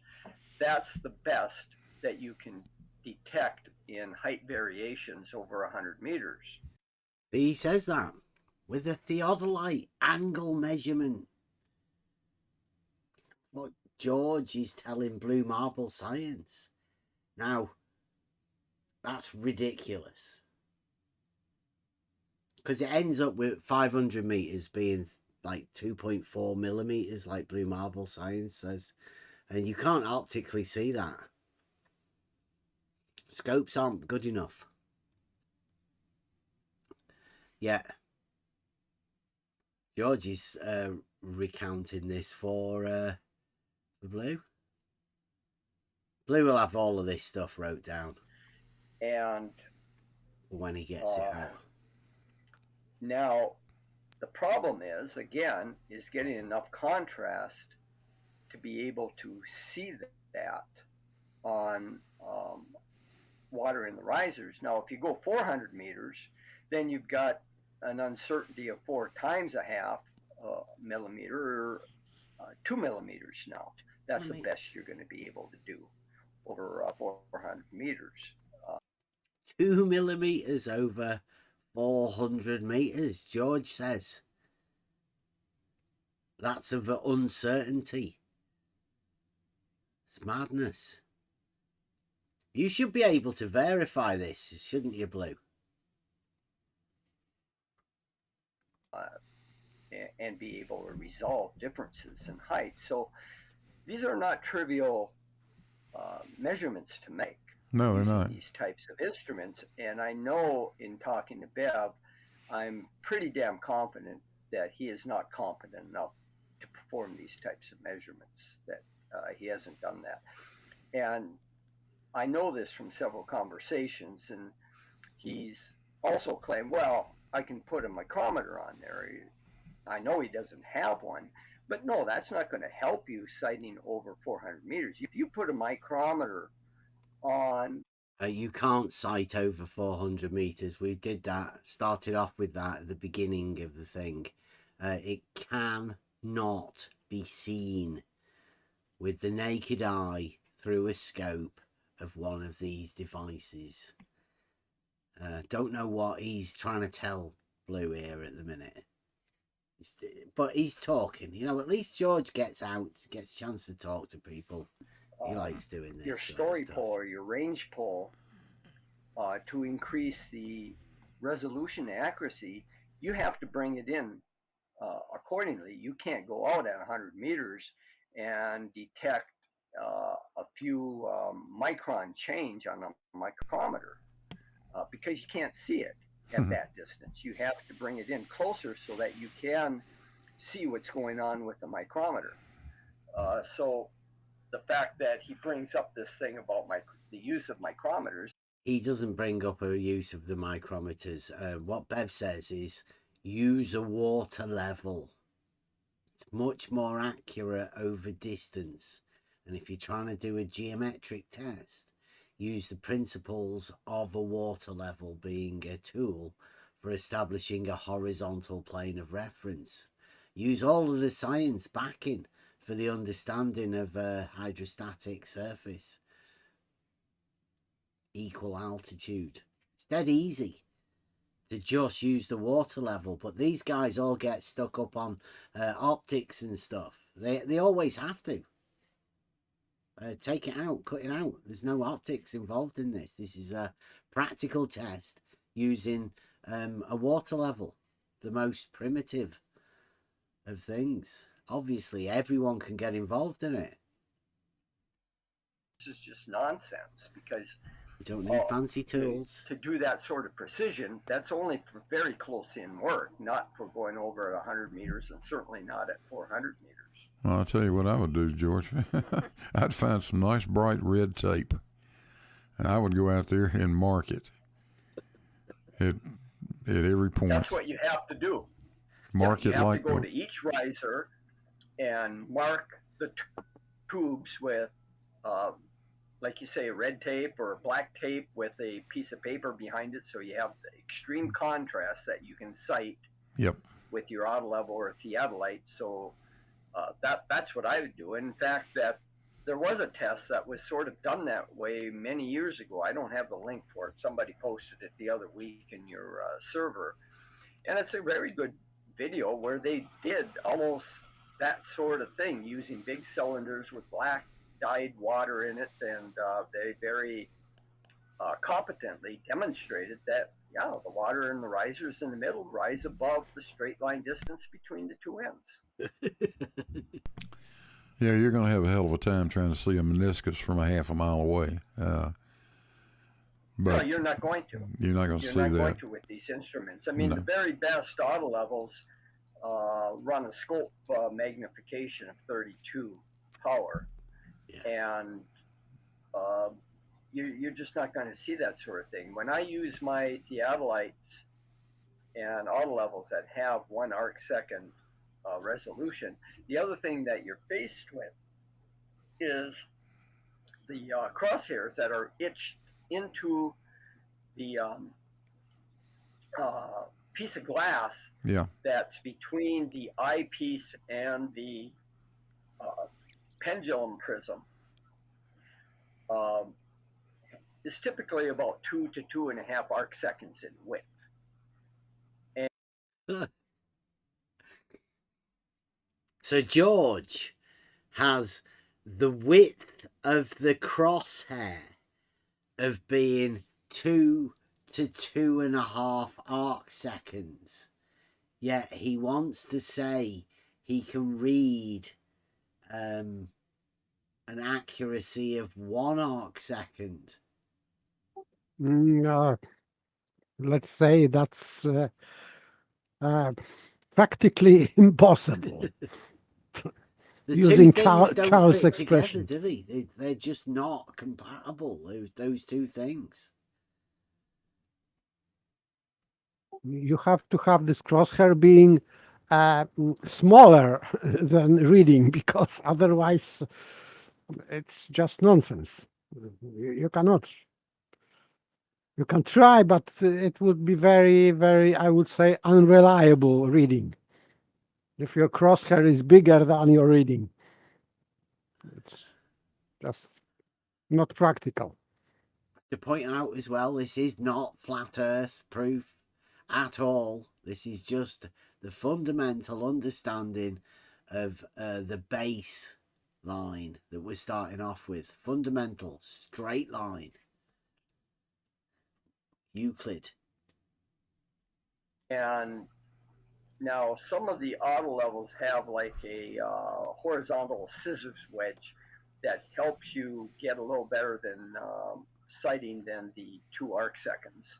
But that's how much gets obscured in your eyepiece when you're looking and have the crosshairs adjusted, is they take up about 2 to 2.5 arc seconds and obscure that view. So you really can't set your auto level or diagonalite to any better than about 1 arc second, given the fact that you have to have finite widths to these crosshairs that obscure your view. And like I say, with the horizontal scissors, you can do a little better than 2 arc seconds. You can probably get down to 1 arc second and centering things properly. But if you didn't have that horizontal wedge, scissors wedge in there, then the best you're going to be able to do is guesstimate between the top and the bottom of the crosshair, and that's about 2 arc seconds. And you can kind of center things up, but you have to be really good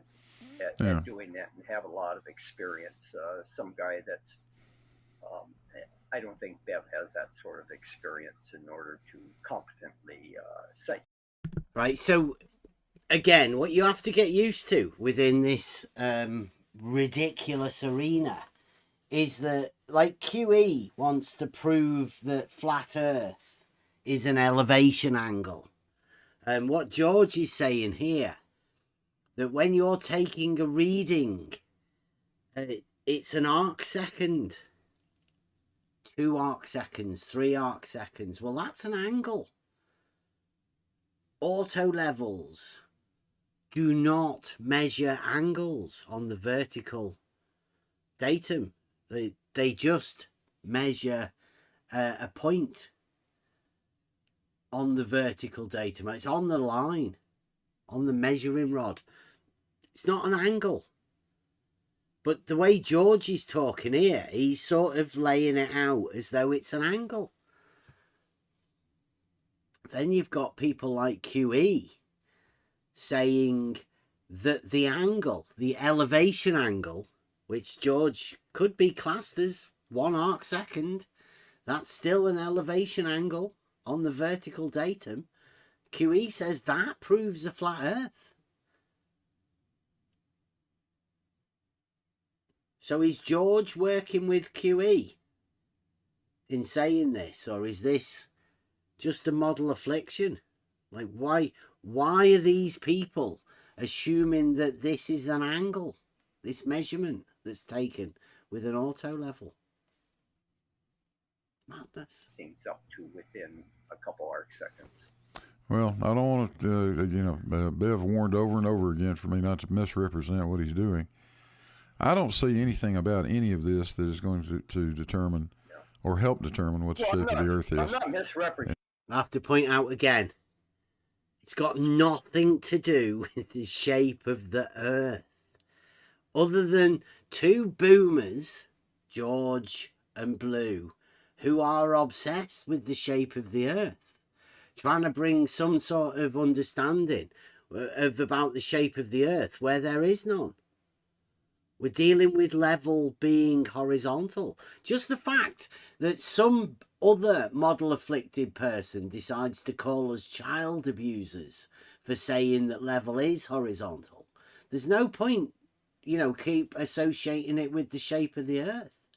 It's just these people in this arena, absolutely mental about shape of the earth, where there's nothing to do. None of this has anything to do with the shape of the earth. Nothing that we're doing here at all. I'm Oh no, I'm not. expressing I know you're not. I'm expressing doubt that he's competent enough to do it. Yeah, I know you're not. I'm saying that my point is simply, I have no idea what he's trying to prove. Okay, so we know what water levels work. Nobody's going to argue about that. And over the short distances that we'd be talking about here, there won't be enough difference in the gravitational acceleration to matter. You're really not going to care about that. If this has, I just don't see the purpose. If you're telling me the that purpose is he thinks it's going to prove a flat Earth, and he's No, I know this is not going to prove a flat Earth. Sad to see that George is doing that sort of stuff, but it's people like George, Blue Marble Science, Nathan Oakley, Fight the Flat Earth, Gem Panda, all of these model afflicted fools that keep associating what we do with the shape of the Earth. It's got fuck all to do with it. Absolutely nothing to do with the shape of the Earth. We're just doing practical geometric tests in reality to support Euclidean principles within reality. It's getting old. right. It is going to prove a flat Earth because he's assuming it to begin with, in the fact that this whole craziness of shared line segments and level being flat and straight. Unless he cites the ends or goes to the middle and tries to cite the ends from the middle, if he starts at the middle and says, right. I think I've had enough of all of this. This is absolutely ridiculous, right? These people within this arena are completely misrepresenting everything that we're doing here. We know the Earth is not flat. Understanding number one. It's obvious. You can see it. You can absolutely measure the Earth to be not flat. So there's ridiculous claims coming from the flat earthers. They can do something, they say, about the shape of the Earth. Well, we state you can measure the Earth to be not flat, but you need one of these tools. These tools are called levels. And a level is a tool that establishes a horizontal plane of reference. How do we know that? Well, we know that because we've done a test to prove that is a true fact. I don't know how many other people have ever done that test to prove that level is a straight line on a horizontal plane. I don't know why anybody would have to do that, apart from the fact that somebody once called me a child abuser for saying that level was horizontal.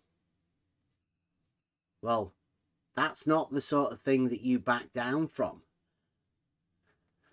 It's something that you can prove.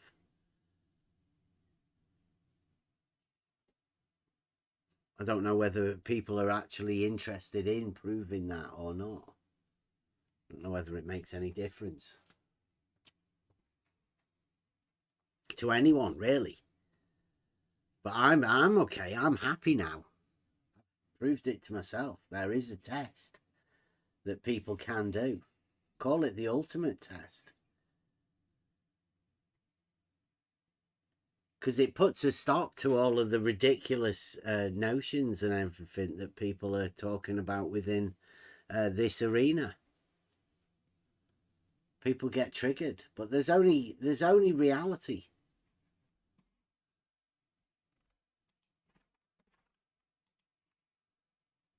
Let's get this back on here.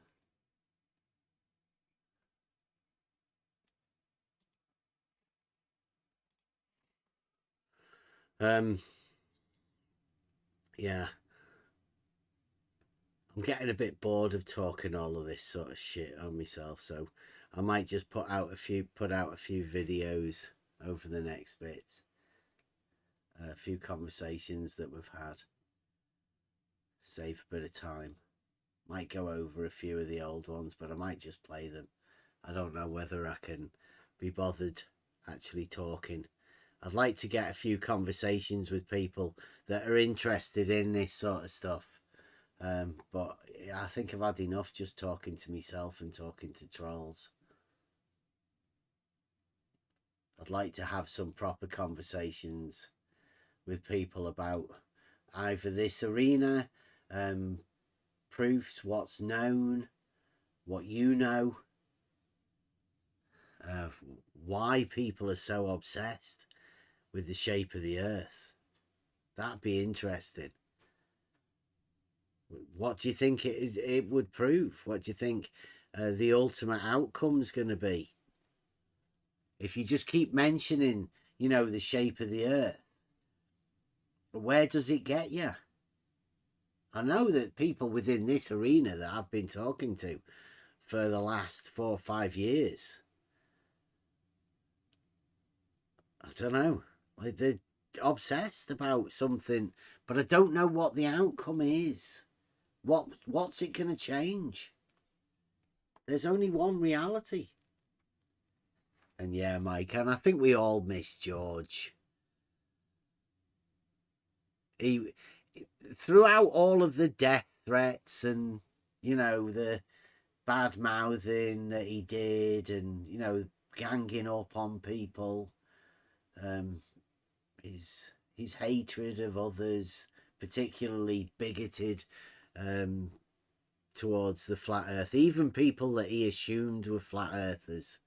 There is a growing number of people that, number one, they assume somebody is a flat earther. That's the first one. And then number two, they're bigoted about their response to the people that they assume are flat earthers. And some people can tell them straight to the face that the earth's not flat, but they won't believe them. What's happened is that, you know, people have poisoned the well that much that people can't understand. They can't have conversations anymore. That's what I'm after. I've had enough of the, you know, trying to justify the things that I'm not and trying to tell people, you know, not a flat earther. Not a flat earther. How many times do you have to say it? And where does it get you?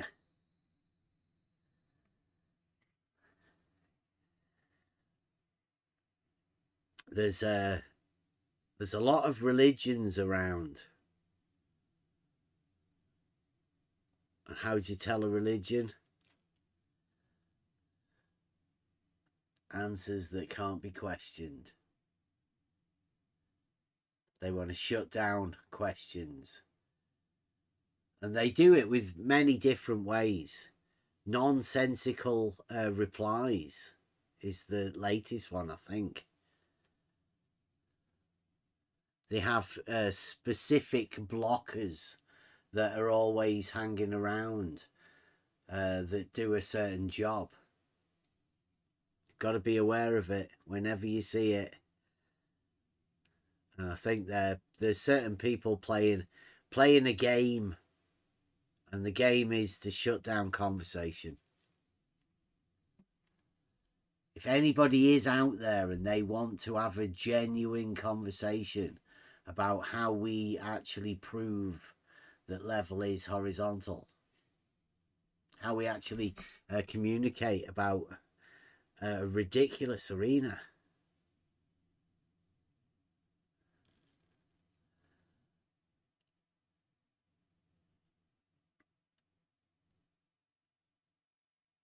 Who's that talking to? You equate religion with faith. That is a mistake. I don't know. I didn't do that. This religion. There's all sorts of different religions. I think there's the fundamentals. Doing my study into ethics. There are some certain things that, you know, we should be able to communicate. And whenever you cannot communicate, then you can be pretty sure that there's a pretty strong religion involved in it.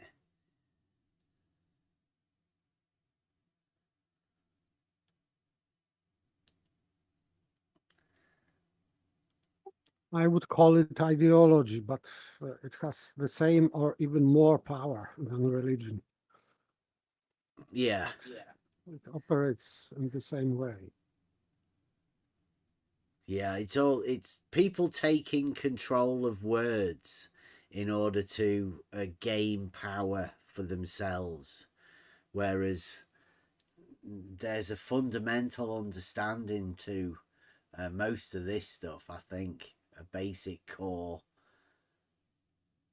But I mean, some people can only get that through a religion.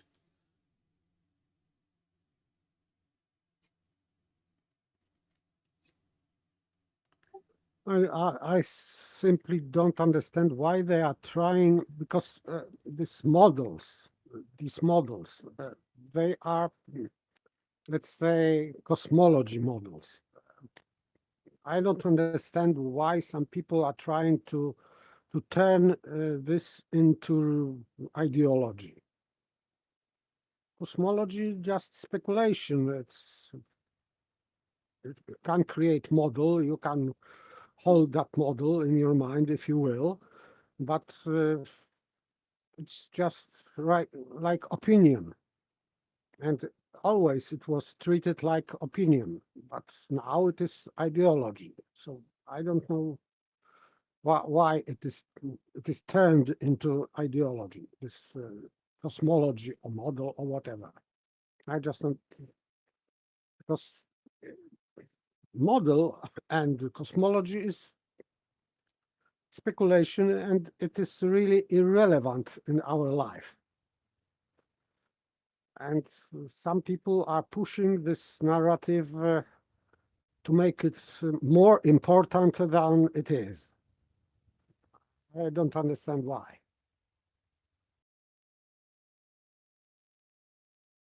No, well, I think the point is that there are things that you can prove within reality.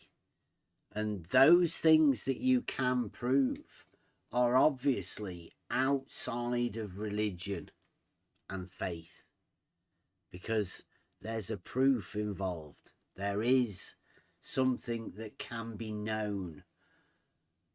And religion and faith are both bound within things that, well, I don't know, can religion be part of something that is known? Suppose. It can be, but this is not science based purely, let's say, on logic. So you can use logic in religion, but you can use dialectical proofs even in religion or religions. But it is not independent. So you have to assume something. Even if you are trying to prove something in religion, you have to make assumptions. that your starting point. But in science, you don't need to make that kind of assumptions. So that's the difference. That science is about proofs, without assuming anything that is beyond intelligence, let's say. So you have to go, and you should go to first principles in science. And in religion, you have to have some additional, let's say, assumptions. And in science, you don't need that. So that would be the difference. It doesn't mean that that religion has to be illogical, but it means that science does not require these additional assumptions. We are just going with first principles of reasoning. That's all. And so I would say that you cannot turn, in fact, science into religion, because it's just different thing. Because you are going into only to first principles, nothing more. And in religion, you have to assume something else. But this is religion. So different thing. Not science. Not natural science or natural philosophy. So I don't know why people are trying to equivocate these two things. And they are trying, of course. It is evident that you have to believe, for example, in that model or this model, that model, whatever model. I don't need to believe, in fact, because it is only speculation. It is only opinion. And opinion is just opinion. So you can hold that opinion. You can abandon this opinion as you like. But religion, turning this into religion, posit on you some moral obligation that you should believe in that opinion. And for me, it is just sick, let's saying openly, because why should I believe in some model? Why I have to have some moral obligation to believe in that model and not another model and whatever model? Because I can have no model, and I have no obligation to adhere to any model, in fact. But nowadays, we are not only compelled, but sometimes even forced to believe in some model. I don't know why it is required now. In ancient times, it was just a model, just speculation. People have different models, of course, but it was just in a field of speculation. No problem to believe or not believe, but now it is just very important for some reason. I don't know why.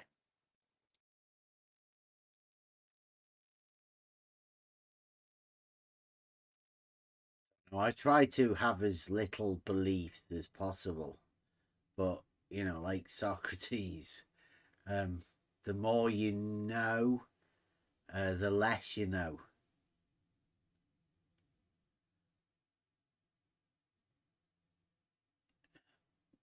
So it gets difficult, doesn't it? They're like this philosophy sort of stuff and deep thinking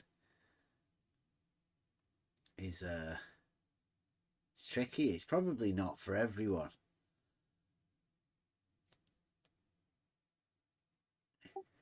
At least in philosophy, you can distinct between belief, truth and knowledge, and now it is combined because I have heard, and it is going, I think it is an ongoing new narrative, this new definition of knowledge. And I first heard that in some kind of religious debate, and some guy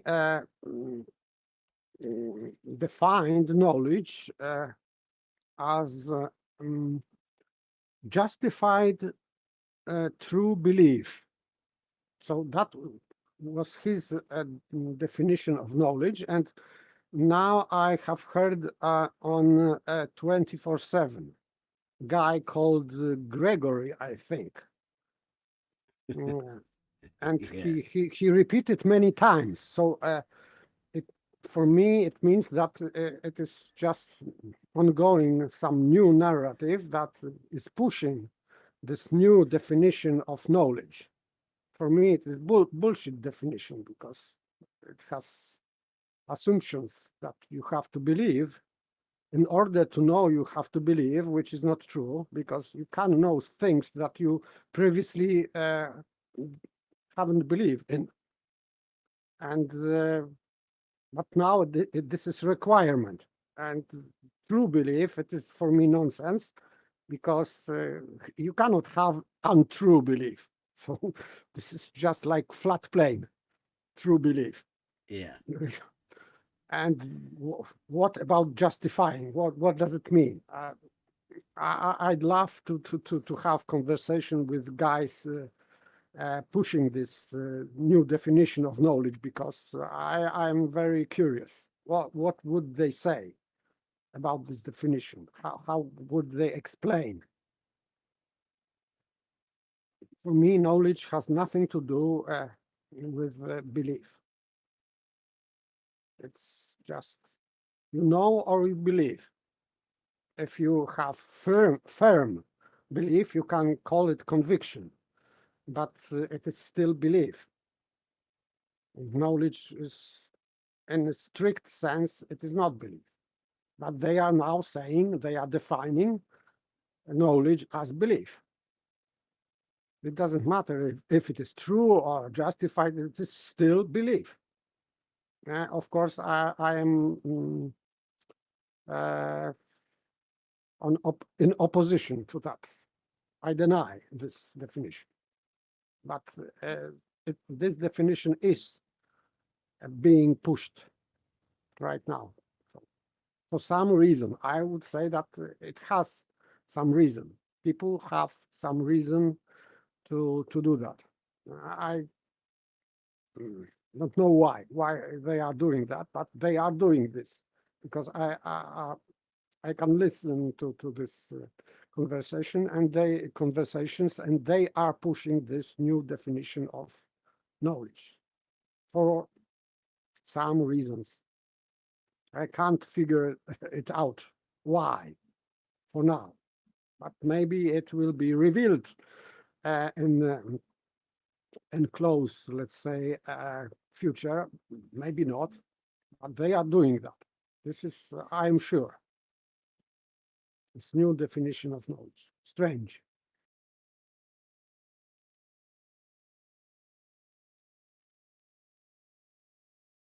Yeah.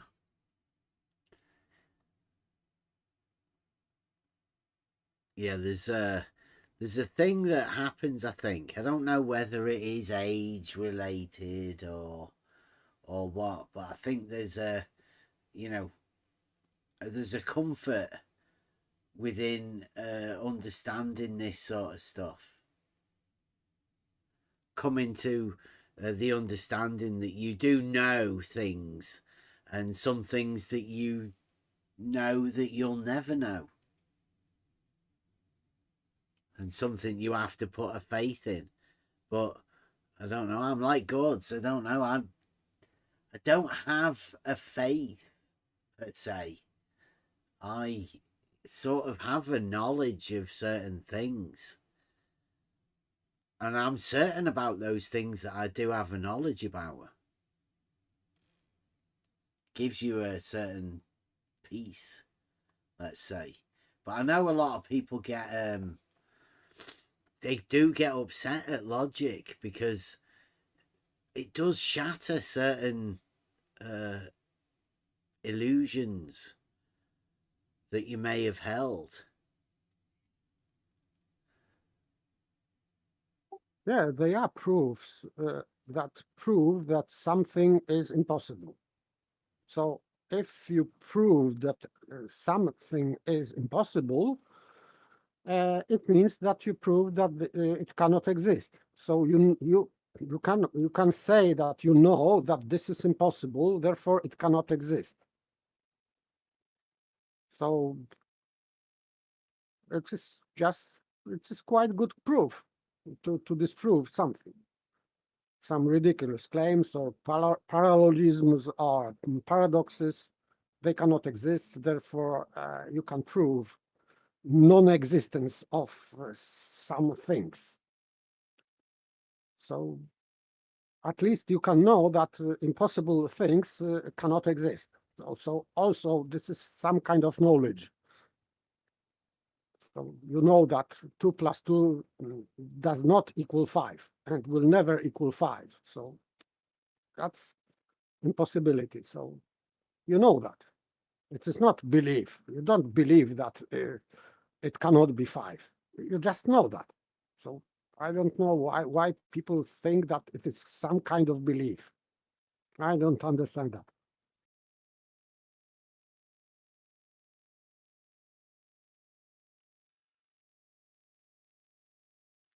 No need for belief. I have to keep pointing out, I'm not. We're after some new type of conversation to get out of this arena. So there's going to be a fair bit of philosophy. I'm going to go over the lost tools of learning again. I think that sort of stuff that we need to go over.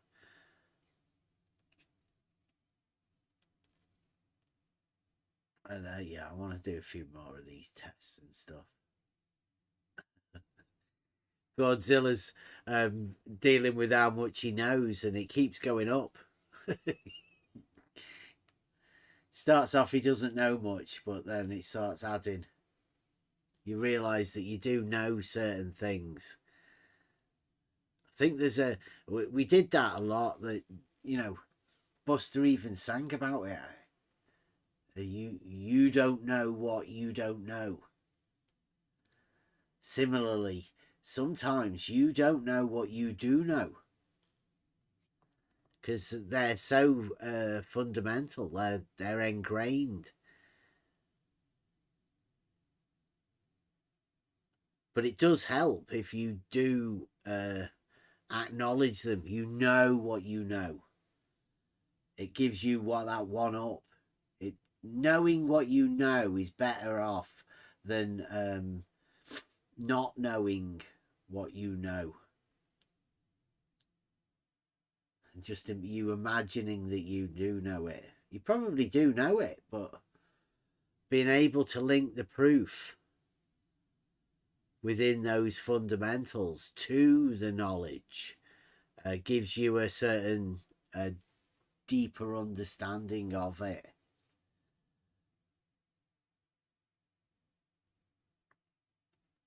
Yes, you can have certain knowledge of things. Uncertain knowledge is, yes, you can say that it is just belief or conviction, but it is not really knowledge. But you can know things. And of course, this tool to have knowledge is logic. So you can know things, but by, let's say, intuition. But even then, many things that we know by intuition, we can also prove. Yeah, that's the sort of case with level when being horizontal, right? Yeah. Somebody made me question that knowledge myself, and we came up with a test to prove it, right? The actual knowledge didn't really change, because, you know, before thought I knew that level was horizontal, and then I found out that I did know that level was horizontal. But you know, there's an extra part to the knowing. There's the reasoning part that wasn't there before. There was no connection, you know. And that's what comes, you know, that actual reasoning.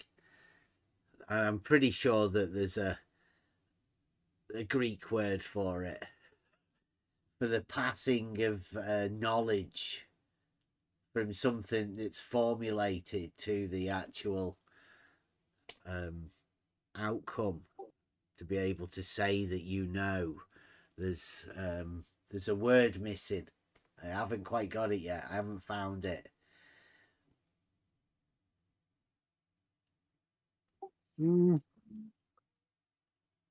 Newman, probably, or something. It'll probably be one of those ones.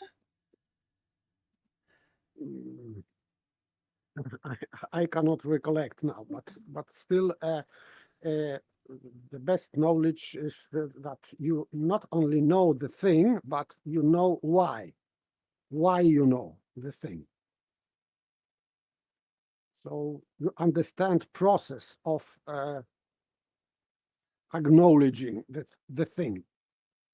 If you know this process, and this is logic, of course, proof, like syllogism, then you know not only the conclusion that it is true, but you know why this conclusion is true.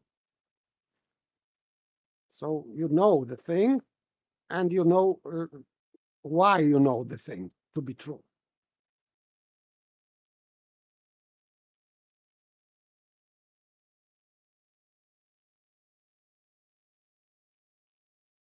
George is gone.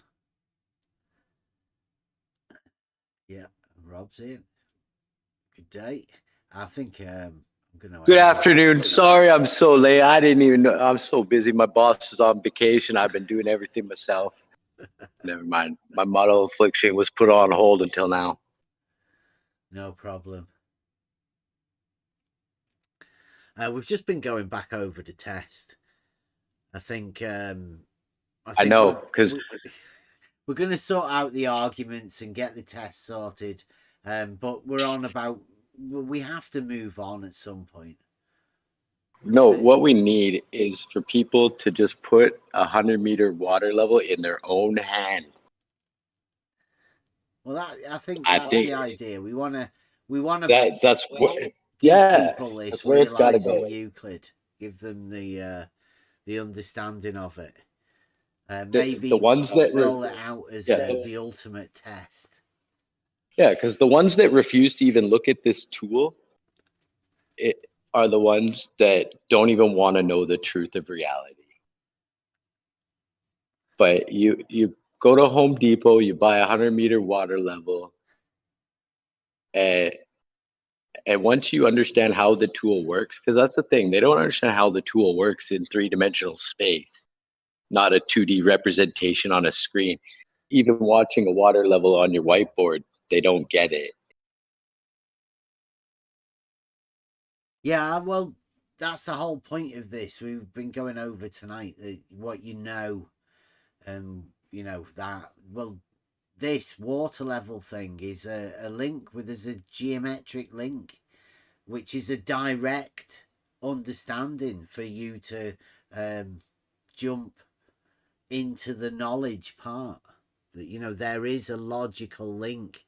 The reasoning is shown through the geometry, and this realizing Euclid test is, you know, a way to show people that there's a link between reality and this knowing formed through logic as to what is.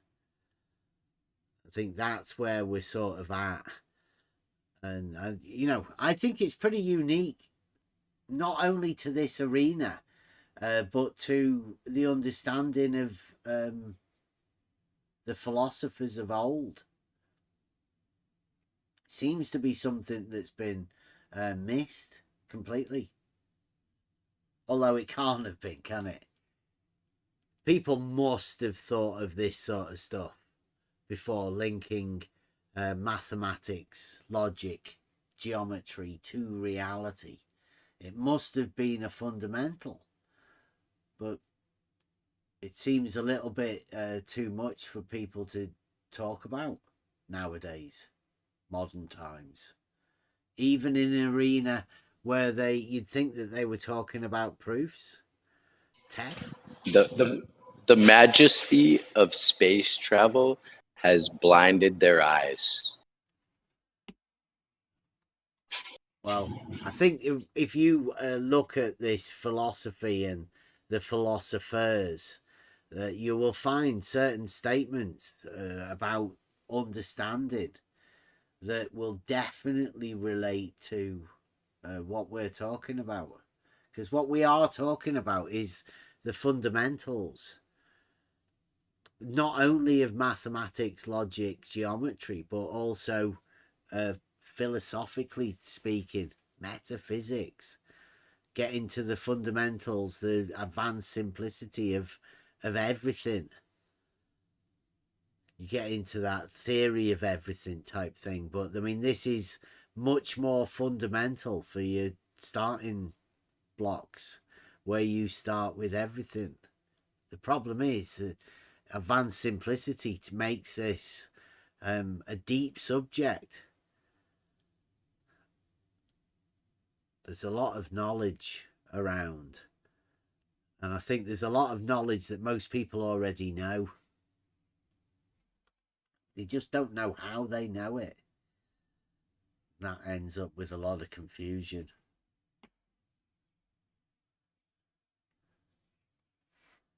But hey, we're only after conversation.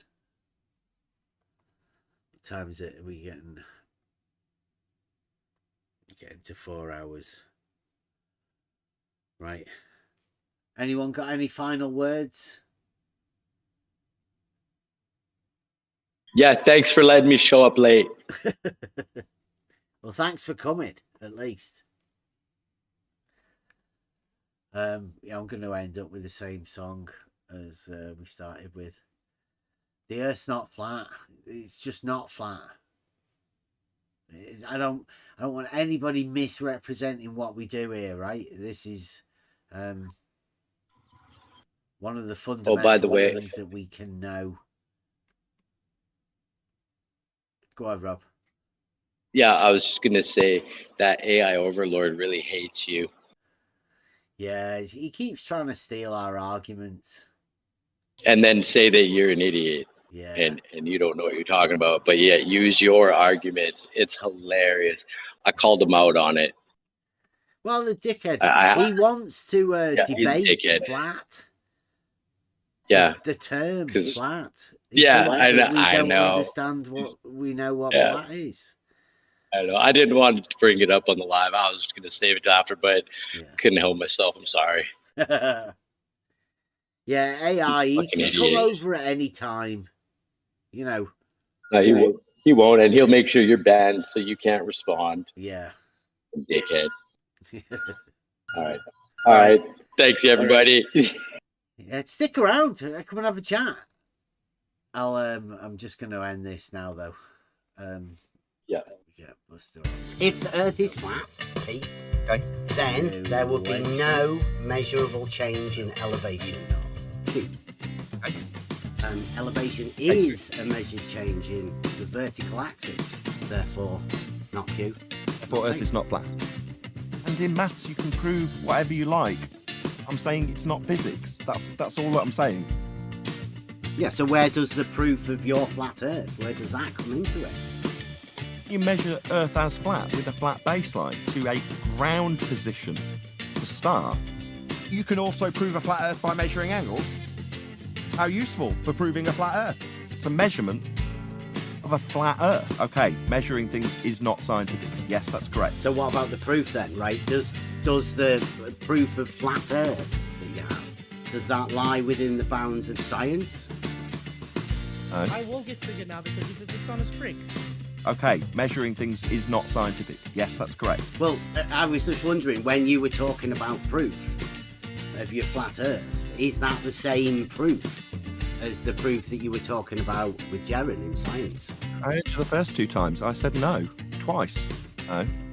now because this is Measuring spring. things like a flat baseline to a ground position for stars, not scientific. That's a measurement. Science establishes Should I show you how cause it's of an possible, effect. That's the science we deal with. We deal with natural By science. using scientific And while method the knowledge can be put on the cover of a book as the science prove the Earth of is ground position, the star, here we specifically deal with natural Should I show you how it's science. possible, That's mate? the scientific method.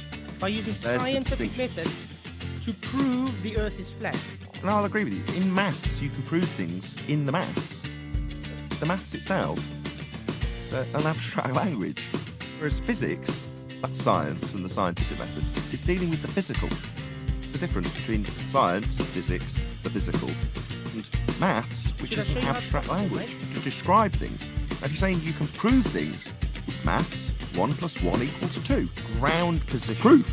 A star. And you were equal to, you've had 1 plus the other one. I can accept that that's proof. Ground position. Maths.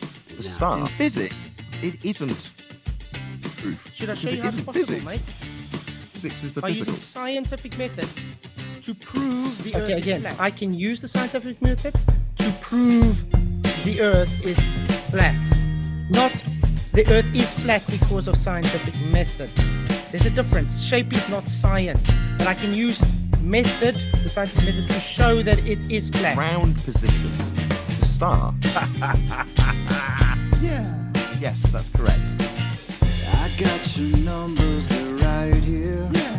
Yes, that's correct.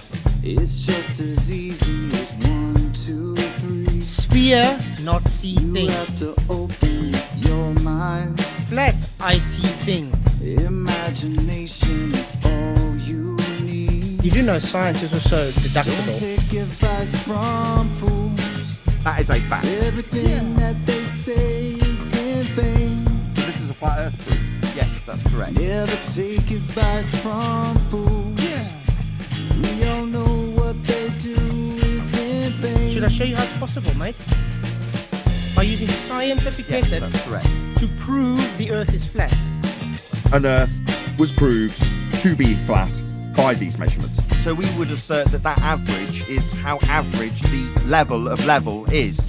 It's flat. There it is. That's how we use it. The deviation from that reference means it isn't flat. Everything is relative to you.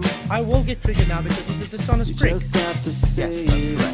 Generality. It's a what is Just moral. like those straight lines are curving. Means it isn't flat. Yes, that's correct. Drive down the road, don't you ever. The elevation changes make the Earth not flat. Third, then, it's a stupid argument. So this is a flat Earth proof. All of this goes. Don't report to FED or no one. I am my own person. I am my own person. Yes, that's correct. Everything that they say is in By using scientific method to prove the Earth is flat. Never take advice from fools. To prove the Earth is flat. That they do is in vain. Don't report to FED or no one. I am my own person. What's your observed phenomenon for a flat Earth? Did I say flat Earth was my observed phenomena, or did I say I can use scientific method to prove it's flat? Huh. Okay, what's your observed phenomena to prove that it's flat? I see too far. How's that? I know the game that you're playing. You want to know, JC? And I know exactly what's on your mind. Nah, I'm just letting the FED crew know You that got your playbook, it's alright. their lapdog needs more Your training model dictates what you will find. because you're an idiot. And I don't know Okay, what's your observed phenomena to prove that it's flat? where all of this goes. I see too far. How's that? Don't take advice from fools. Because you're an idiot. Everything that they say is in vain. I'm manipulating my position. Never take advice from fools. We all know what they do is in vain. Do I manipulate my position when I manipulate my position? Do I manipulate my position when I manipulate my position? What does your position have to do with the shape of the Earth? you have an angle towards this. You can also prove a flat Earth by measuring angles. Observe, which is How already useful for proving a flat Earth. Now that is scientific fact. There's no real evidence for it, but it is scientific fact. The rebuttal is actually a straw man. And that's, why I want to clarify, because I think that's worth pointing out, that the rebuttal was a straw man. Nowhere in the argument is the words level plane even mentioned. Topography is not mentioned. And it's only about the elevation change, which is a measured change on the vertical datum. There is no conflation between baseline and topography in the argument. It's just a simple if-then argument about elevation change. And obviously the Earth is not flat because of elevation change. That's what the argument is about. I mean, we can read it out, the entire if-then, again, if it's needed. Give me one more time, just so I can hear it again. Sorry, say it one more time. If the Earth is flat, Pete, okay, then there would be no measurable change in elevation. Q. Okay. Elevation is a measured change in the vertical axis, therefore not Q. Therefore Earth is not flat. But the refutation to the argument being that there's some sort of conflation going on between a baseline and topography is just a straw man, because that's not the case for anybody who actually reads the argument. That's my point. Well, it's not an argument because you're convoluting the baseline from which you will measure, which is your mean sea level. You're convoluting that with the topology you're trying to measure. So it's not an argument. Just you're misusing words. And me stating the fact that mean sea level is a point on a vertical datum and not a level plane is just a statement of fact. Mean sea level is not a level plane, it's simply a point on a vertical datum. That's all. Yes, but it's not a level. You don't understand that. What you just said. It's not an argument, you stupid bonehead. Okay, again, I can use the scientific method to prove the Earth is flat. Not the Earth is flat because of scientific method. There's a difference. Shape is not science, but I can use the scientific method, to show that it is flat. Why do we have to listen to this incessant verbal diarrhea with the verbatim repetition of it? Merge it! Just be patient, guys. This happened before. Well, I was just wondering, when you were talking about proof of your flat Earth, is that the same proof as the proof that you were talking about with Jared in science? I answered the first two times. I said no. Twice. You don't understand. Earth is not flat. You don't understand. Earth is not flat. Yeah. Yes, that's correct. It's not my problem if you don't want to learn. You're just on your own. Where's the science for a stationary Earth? Okay, way to demonstrate that you don't understand what science is without saying you don't understand what science is. Because science deals with cause and effect relationships. Though natural science, that's the study of the physical and natural world, is what we are dealing with here on Flat Earth Debate. Now that is exclusively the singular scientific method. That is exclusively illuminating the cause of naturally occurring phenomena. So when you say, what's the science for stationary Earth? Should I show you how it's possible, mate? Okay.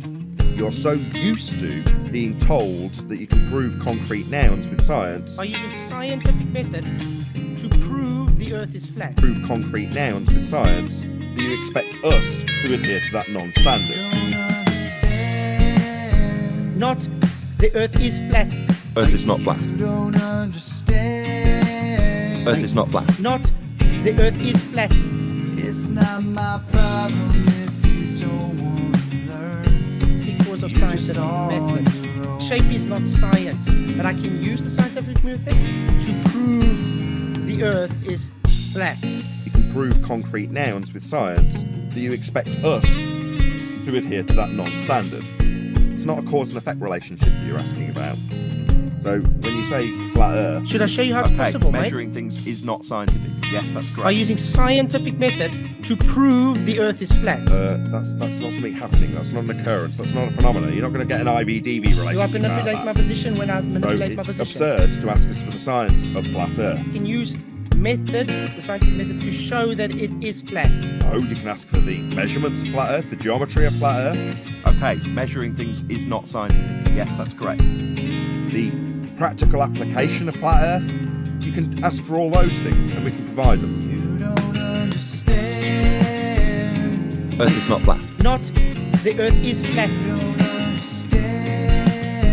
Not the Earth is flat. Earth is not flat. To a ground position. But asking for the science of a concrete noun demonstrates you don't understand what science is. To a ground position. The star. Ground position. The star. It's elucidating the cause of an effect, and the effect is exclusively natural. Only natural. Does that lie within the bounds of science? No. Ground position. The star. So what about the proof then, right? Does the proof of flat Earth, does that lie within the bounds of science? No. Well, it's not an argument because you're convoluting the baseline from which you will measure, which is your mean sea level. You're convoluting that with the topology you're trying to measure. So it's not an argument.